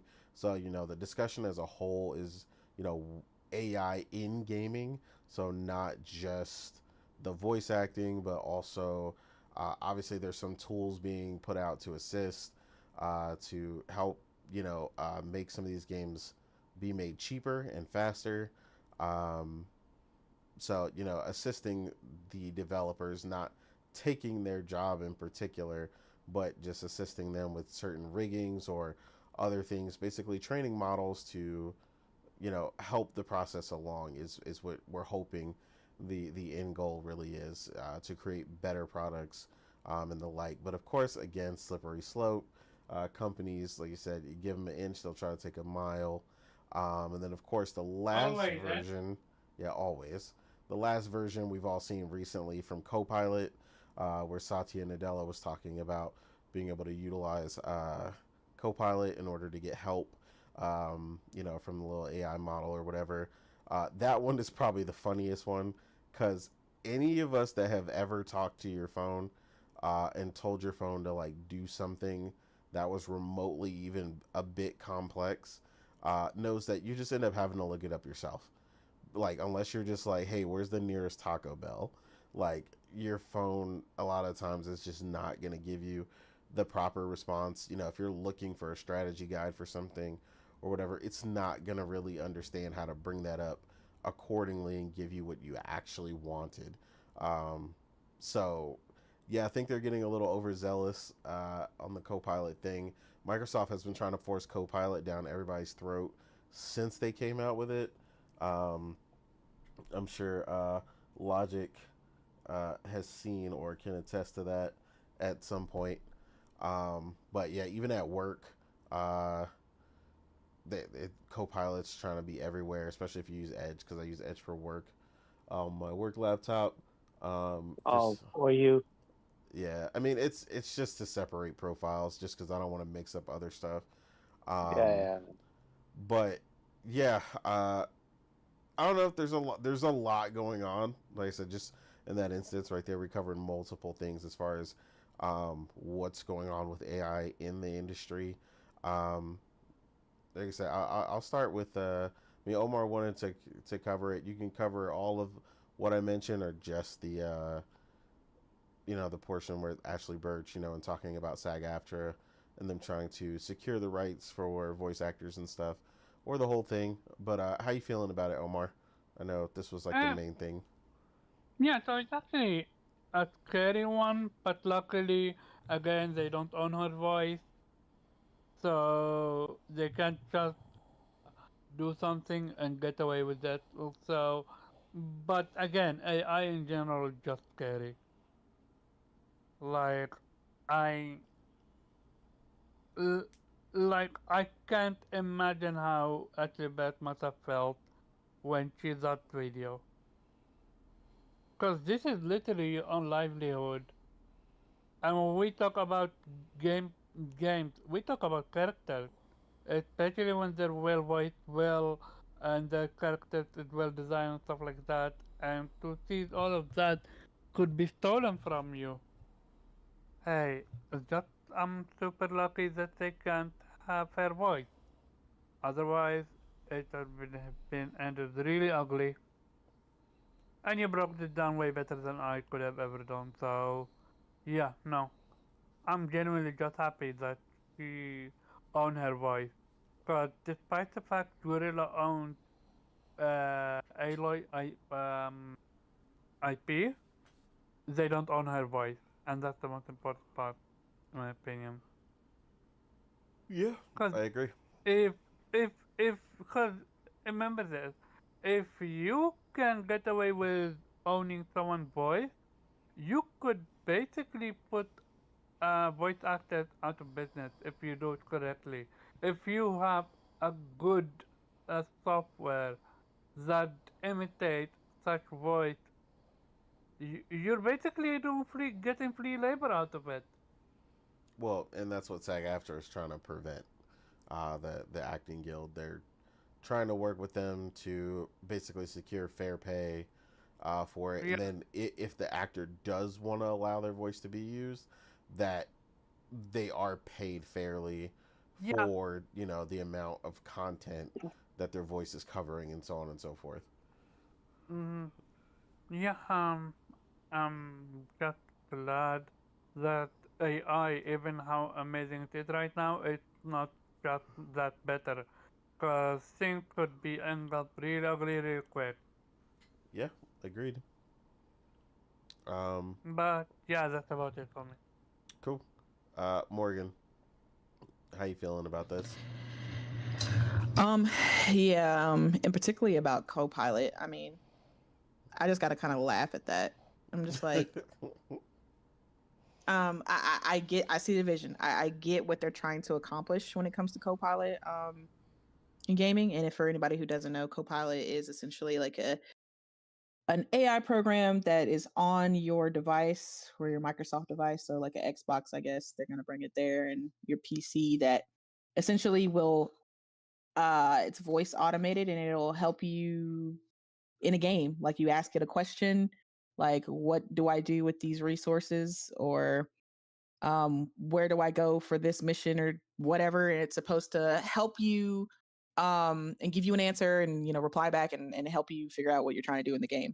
um it sounds cool in practice, like because we're gamers, and at some of us, or all of us actually in here, have all at some point looked up to try to find something about what we're doing in the game, right? Whether we're looking up how to level up a particular character, or where to go to find some legendary gear, or how to do a particular action in a game, we've or to look up a guide and on how to get the plat or the 100% in a game, right? We all look up things, or guides to accomplish what we want in a game.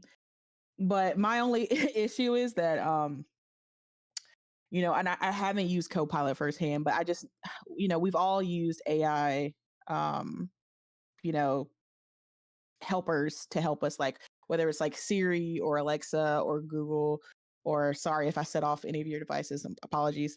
um you know we've all used them, and we've all asked them questions, and sometimes they give us the right answer and sometimes they don't, right? And I feel like that's going to be the thing with Copilot, like and especially when you're gaming, right? You're looking for something very specific. You're looking for a specific item, you're looking for how to complete a specific chapter or level, you're looking for that particular thing, and you want to do it the way you want to do it. And Copilot, while great, may give you an answer that you don't really want, right? It may tell you how to get to point B, but you didn't want to go that way. You're like, oh, well, that's not how I wanted to do it. No. So it's just like, I feel like it would just be more work to use Copilot, get the wrong answer, and then just have to Google it anyway. Like, that's not the answer I wanted. Okay, never mind. I'll just Google it. Like, I do that all the time. Like when I'm asking, Siri something, and I just set her off. I ask her a question and she gives me something completely different. I'm like, that's not what I wanted, so I have to turn her off, and then I have to Google it myself to find what exactly I was looking for. So I just don't, as far as gaming AI or AI in general has come, the assistant AI, they still haven't gotten to a point where they're really intuitive enough to give you the answer that you actually want, right? They usually give you like basic level replies, and they don't really go into detail that much. So it's just, I feel like this would not be that helpful. But again, I haven't used Copilot. I could be completely wrong. Maybe it is intuitive. Maybe it learns from the way you play and gives you advice based on your play style. I would have to look that up. I don't know. Maybe someone in the chat has used Copilot and they can tell me about their experience. But honestly, I would probably just rather look up stuff myself than have a AI just tell me, because I just know based on experience that it's just not going to give me the answer that I want, or it's going to give me an answer, but it's not going to be the way that I play. Like, it'll be like, go this way, and I'll be like, but I wanted to stealth it, so I don't want to play it that way, Yeah. So yeah, I mean, cool, I guess. And apparently Copilot also has like a premium thing version or something, because I don't know if this is the free I feel like version. they all do at this point. Yeah, because it's like there's a monthly payment for this thing, and I'm just like, listen, Google's free. I'm not about to pay for this. Okay, I'm good. I'm good on that. But one thing about Microsoft, they are going to force feed their programs down your mouth, whether you want them or not. Like, you're going to hear about it. They've been trying to get Bing off the ground since forever. It's I'm sure Copilot's not going anywhere. They're just going to become, they're going to tweak it, maybe force it on the next Windows update so that you have to have it. Like, that's what they love to do, force it into Windows. So it's like, oh, you don't want it? Well, you want Windows, don't you? Well, you're going to have to use it now. Yeah. So that'll be interesting. But as far as like the Ashley Burke situation, yeah, I definitely feel for her. I mean, voice acting is her main career. So, I would be worried too, as someone, who's, especially with the franchise of Horizon, as big as it is. And, she is the main character of the game. So, I definitely understand her, wanting to get ahead of this and speak up about it, and make sure that people are aware of everything that's going on. I'm glad that PlayStation and, Gorilla kind of clarified to her what exactly was going on. But, like I said, in order for clarification to happen, in order for, businesses and companies, as much as we love Gorilla and and PlayStation stuff, they're still a corporation at the end of the day, right? And they still want to cut costs, save money. So in order to get ahead of things, you have to speak up. I mean, maybe her not speaking up would have led to even further, things going down. So I'm glad she went out there and let her voice be known. And and that's also why, as you were mentioning earlier, Nate, why the SAG union exists, right? To represent the voices in gaming, and the people behind the scenes and everything like that, so that they are represented and they make sure that they get reimbursed for anything like that, right? Because I think it's an unfortunate truth that AI is going to be a part of gaming. It doesn't look like there's really anything you could do to kind of stop that. Yeah, it's definitely But not what you going can, anywhere. yeah, exactly. But what you can do is regulate it and make sure that, okay, if you are planning on using AI, if you are planning on using my likeness or my voice, that I get compensated for that, right? And you work out a deal to, basically, how, X amount of times you use my voice, or, X amount of minutes, or whatever the deal they work out, that you get fairly compensated for, you. I mean, it's your likeness, it's your voice, so you should be paid for that, right? So, Agreed. hopefully, SAG can work out, and kind of adapt to this AI environment that's coming into the creative field, and hopefully those who are representing and doing all this great work that us gamers appreciate, hopefully they get fairly compensated for what AI is going to be doing in gaming. Very true. Last up but not least, my man Weeb. How you feeling about this one?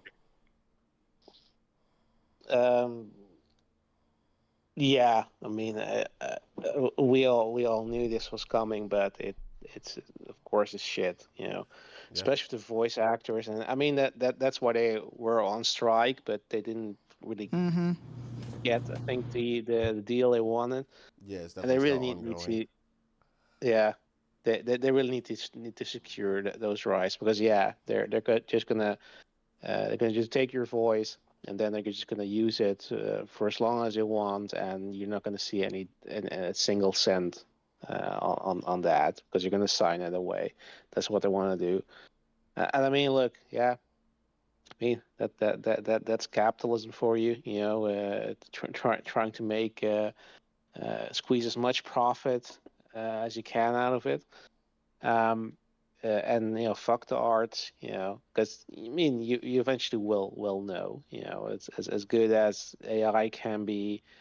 There's a difference between pretending to give a performance and actually giving a performance. Like we've seen so many great games with fantastic performances.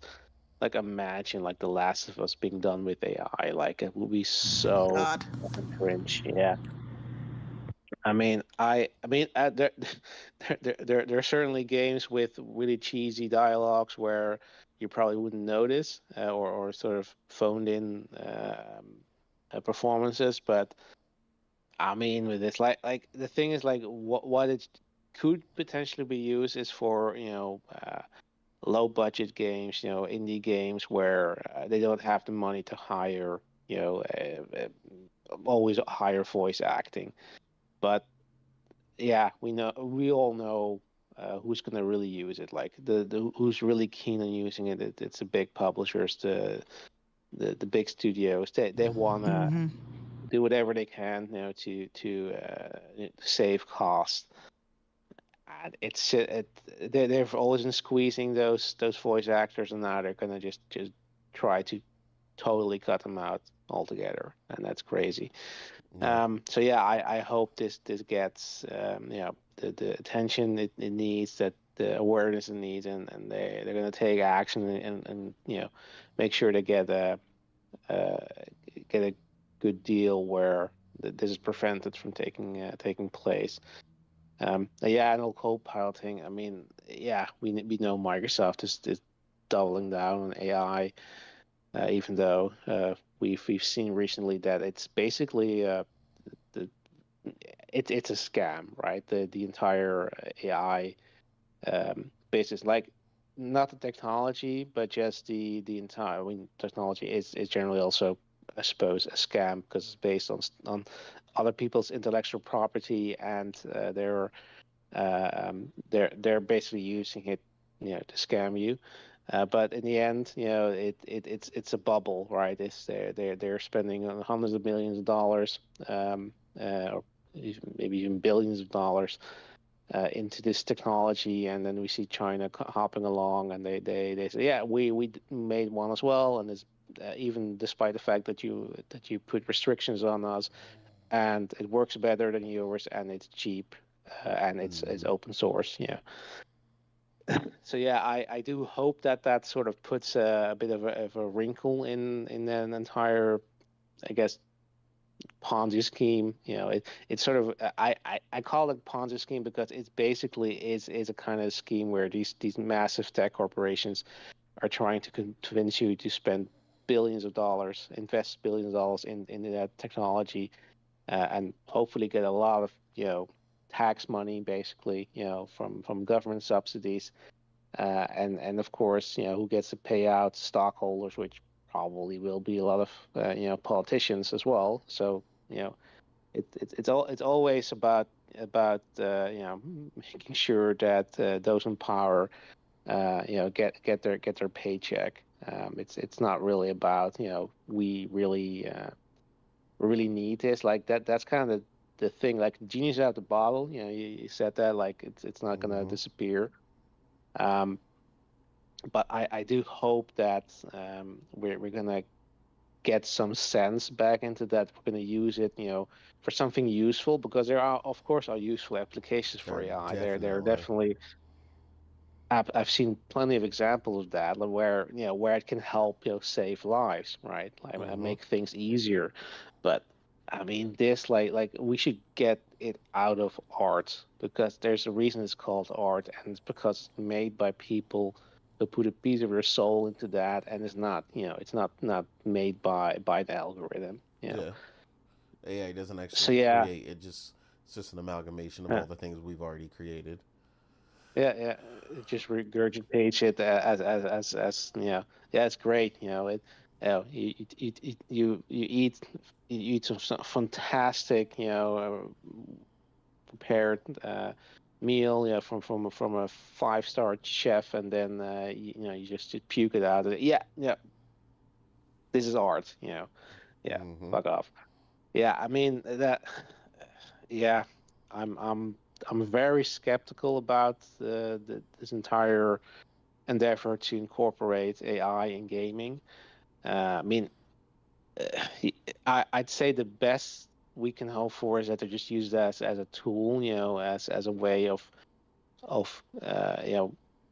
making coding simpler, because of course there's a lot of stuff, in games that, especially with open world games, like love is copy paste, right? You save time uh, by not handcrafting everything because it's not necessary, Yeah. and yeah, maybe AI can help there, but we do still need to keep that human element there to make sure that there is a creative vision of developers that they can make,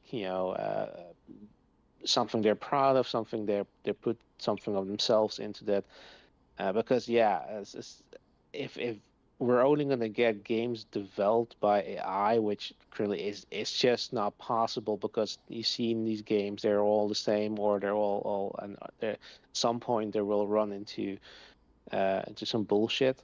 So yeah, I mean, but we're not going to get these masterpieces that we've received so far, if they're just gonna only employ AI and leave out the human element. So yeah, I like I have to just laugh at all these endeavors where they're simply they seem to suggest that they can just replace developers.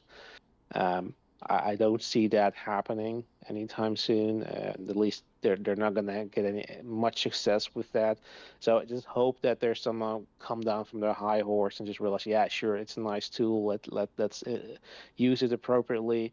Let's stop with the bullshit where we are just trying to use it to basically give us an excuse to not pay artists, or Mm-hmm. developers, voice actors, the, what they're due, right? Then yeah, that's the concerning thing. But yeah, let's hope that uh, in the end, just like with the loot boxes and now with the virtual currencies, that will at some point be corrected, and yeah, we're gonna get back to some sense of normalcy. Yeah. No, I agree.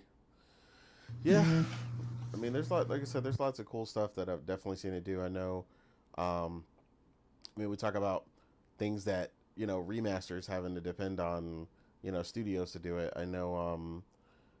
Recently they had a remaster engine basically created with the assistance of AI, and they were able to basically remaster a longtime Sonic game that a bunch of fans wanted. That they didn't know whether it was neither here nor there whether or not Sega was doing it. So now you basically got exactly what you wanted. You got the same game, you got it up-resed, the whole 9 yards, and from top to bottom. And I mean, the game looked really good. So like stuff like that, being able to uh, finally get some of these things, remastered or things like that, or are taking, procedural generation to the next level. Really understanding where it's putting these trees and all this other stuff, and basically kind of similar to the work that No Man's Sky does, right? You can wander for forever, um, and that nature. So, uh, being able to improve those things and not have such weird things, because you do get weird things with procedural generation versus handcrafted. So like, you know, now it could, mimic something a little more realistic that would give, um, better environments in general. And like I said, it's just more of an assistant tool. Um, maybe help with rigging or other things. There's so many things I could see it helping with. It would never necessarily do the whole task, but definitely helping, like you said, helping artists, helping these creators just get these uh, things up to speed sooner and get these things, out quicker for a cheaper cost. Even particularly simulating like animation, right? Almost like suggestive animation. As you start the animation, like anime, you start the animation and, the AI can analyze, a full set of the character and finish the animation going through, so that, the artist doesn't have to draw 57,000 pages for, this one move to happen in the anime, and so on and so forth. Um, and that is definitely happening, right? I've seen some stuff where, it looks more like traditional anime, but it's being fed through a program after they're drawing it, in order to get more frames out of it, so they can get things done with the scene that they need to. So yeah, but a lot of potential really cool applications for it, but obviously a lot of fear and, war game scenarios going on. Anybody, if you're old enough, you know what war games is. Where, we created an AI, and the AI decided, in the end, um, we all had to die. And we basically gave. Oh yeah, didn't we see that happen and they had to shut him down? Or it down? Yeah, no, War Games is a movie. I'm talking about War Games. Oh no, Um, I'm talking about there was an AI that acted like that mm, and they had to shut it down. there was an AI that was being trained on the internet, and they shut it down because it was basically just angry and crazy, Became and they racist and yeah sexist and bigoted, yeah yeah. yeah, because the internet's full of nonsense. So yeah, it was not a good way to train an AI. Perfect example. Um, Turned into a monster. yeah, I mean, yeah, That essentially. AI is actually became a monster. It would literally tell people to kill themselves. Like Frankenstein's it, monster over here. it went that far. But I mean, that's the thing, right? Like It's a kind of ultimately, the reflection of humanity and less on the AI. Like, well, and that's the problem, right? Like what happens when you can unnaturally analyze more than you should, right? Because humans can't nor should they ever analyze all of the internet, right? Or all of Twitter, right? So imagine you were told you could actually comprehend all of Twitter all at once and everything that was ever being said on it, and then we're told to compile the oh man, data. my brain Over would probably for you. explode. We haven't talked about dark web even. Nah. It's over. Yeah, so it could get crazy. And like I said, ultimately what happens, we've all seen the scenarios where pretty much every AI thing, Skynet, the whole nine yards, it's like, okay, the best way to help humanity is to kill all of you. Like that's always the ending result that it comes Yo, to. So yeah, And they're definitely. probably right. I mean, and they're probably right, but that's the scary thing, right? Like we Yeah. know, like it's not us in particular, but it's the world at large, right? And that's the problem, is it's able to analyze everything, and it's like, okay, well, this percentage of you is too high, so ultimately I got to kill everybody to make sure I get everyone, you know. And that was the whole war game scenario where it was going to nuke the entire planet. And then there was even gave a it they gave it a tic tac toe problem, and ultimately tripped up the computer and was like, well, what are you going to do to win? And it said, well, the only winning move is not to play. So obviously that scenario wouldn't work on something far more intelligent, but that was a scenario in which something simple like tic-tac-toe was able to trip up something that had access to the world's nuke codes. Like that kind of stuff is kind of crazy, but again, that stuff is also serves as a warning as to the craziness that training the wrong AI or letting AI gain access to the wrong things could go bad very quickly. What were you gonna say, Omar?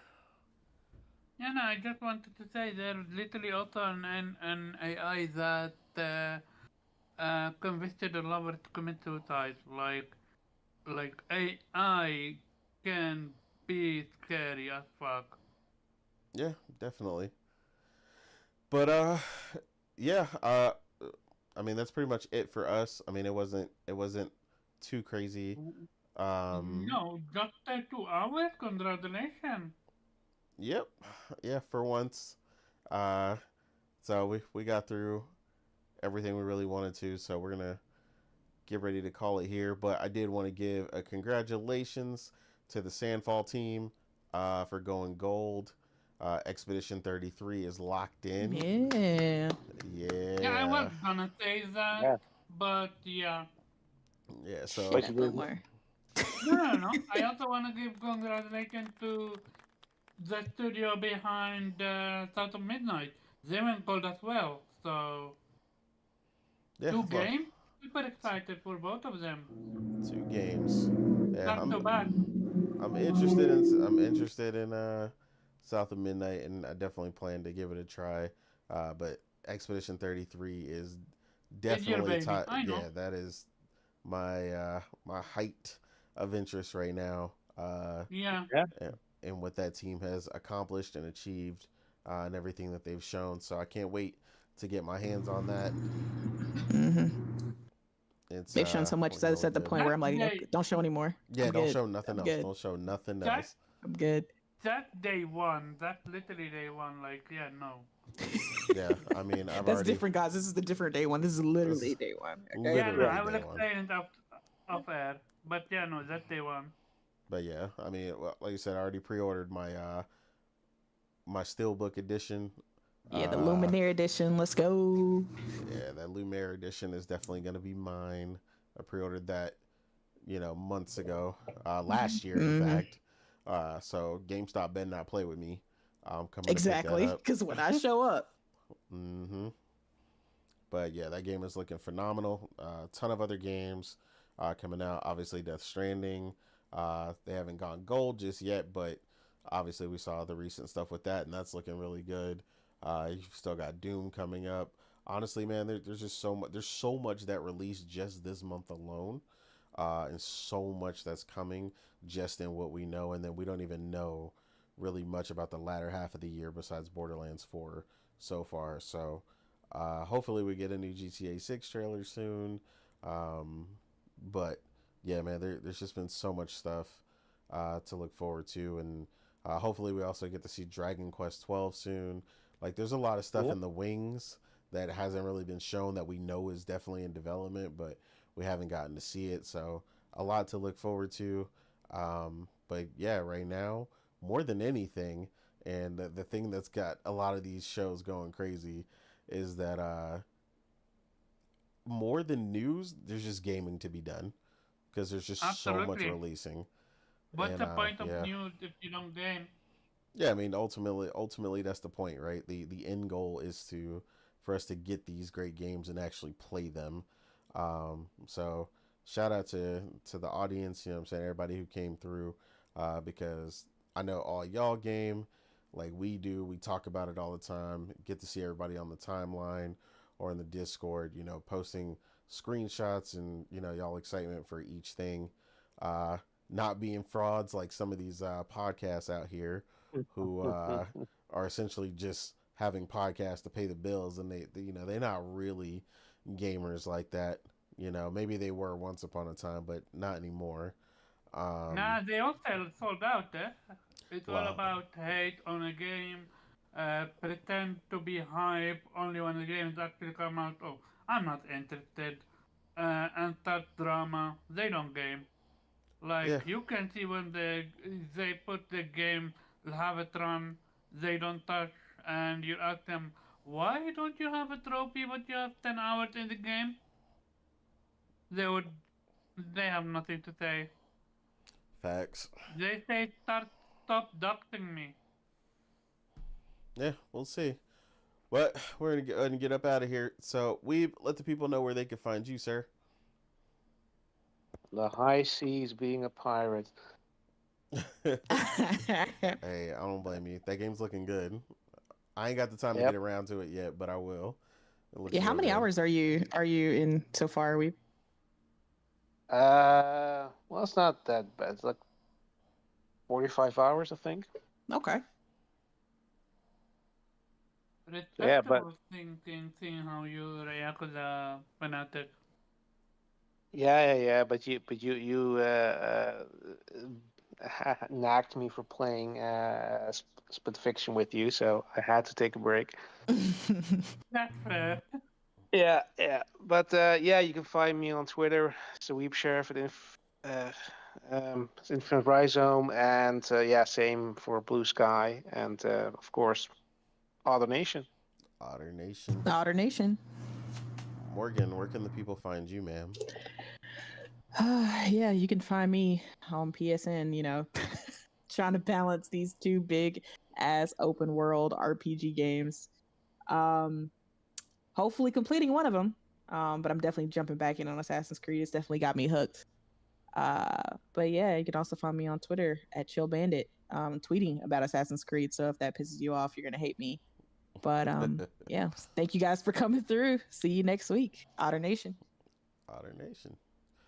Yeah, And Other then Nation. last but not least, Omar, where can the people find you, sir? Shout everyone that came through. Hit that like button, share the stream out. You can find me at Caravan Job on Twitter and Vitamin G podcast every Monday, 8 p.m. Eastern Time. Great show, great conversations, and most importantly, we play our game. Play your game. Agreed. And of course, I am your host, Innate, or known as the Real Innate on Twitter and Blue Sky. Uh, as far as where you can find me assassinating that creed all week long. Oh Um, man, you really went there. Oh man. yeah, it's all about that right now. Um, but yeah, between that and the rest of these games, man, I'm just all in it. Xenoblade Chronicles X, Definitive Edition, finishing up Suikoden 1, going on to Suikoden 2. Honestly, man, as far as games goes, I'm just loving it right now. I hate it for you if you're not, but Yeah. I'm at, Mm. yeah, I'm It's so many great games right now. It's crazy. so many great games. I hope you got something to play in all this fire out here. And shout out to the F1 homies in the chat because y'all were putting me on to Formula One recently because I was talking it up. I just walked in on my sister playing that. Well, She was like, I'm playing F1. I'm like, oh, okay. oh, that's wild. No, I'm Yeah. actually talking about the not the game, but Logic does play the game. And he was in the chat, but particularly the season because this is the first season where Lewis Hamilton is driving for Ferrari, and he Oh yeah, it's big. yeah, he's apparently setting it off Of in their course he second is. race. Yeah, so um, big news going on with Congratulations. that. Yeah, Nah, Max is gonna beat him. Oh, okay. you Max fan? Nah, man, they're nah, they're I mean, both I like mean, they're both ridiculous drivers. Like to be I honest. mean, I have to. I have to. National Yeah. pride. National pride. I see you. Okay. I see you. Okay. No, that makes sense. No, I'll admit, you know what I'm saying, I'm just a casual fan, you know what I'm saying? And Lewis has just got the swag, man. Outside of the F1 and the ridiculous amount of championships has been crazy, but I know Max was his last name Verstappen. I don't know. Verstappen. Yeah, okay, yeah, Yeah. yeah. But no, he's a hell of a driver. That's what makes it really interesting to me. Funny enough, a lot like what we talk about in gaming, the competition, right? The competition is good, and for the first time, I've never watched F1. Like I know how it works. I know the sport and stuff, but I've never actually like watched live during a season. But the competition is so high right now, and it's so interesting, and that it's making even me want to watch it. So, um, yeah, shout out to them for putting on an amazing start to the season, from what I heard. Um, yeah, hopefully, get to watch it pretty soon here. But yeah, we're gonna go ahead and get up out of here. Shout out to Kay, who, uh, might be switching things up and might be here Hey, weekly. she might be here soon, man. Might be Ooh. Fingers returning. crossed. Definitely. So, yeah, shout out to her. She's now playing Split Fiction and enjoying herself. Yeah. Just like wrestling, we're Good. gonna have a trade of our own. Yeah. Not sure. Yeah, a little switch up. But yeah, we're gonna go ahead and get up out of here. Again, like I said, thank you everybody who came through, hanging out with us. Wara, Hero, Henry, um, Stage.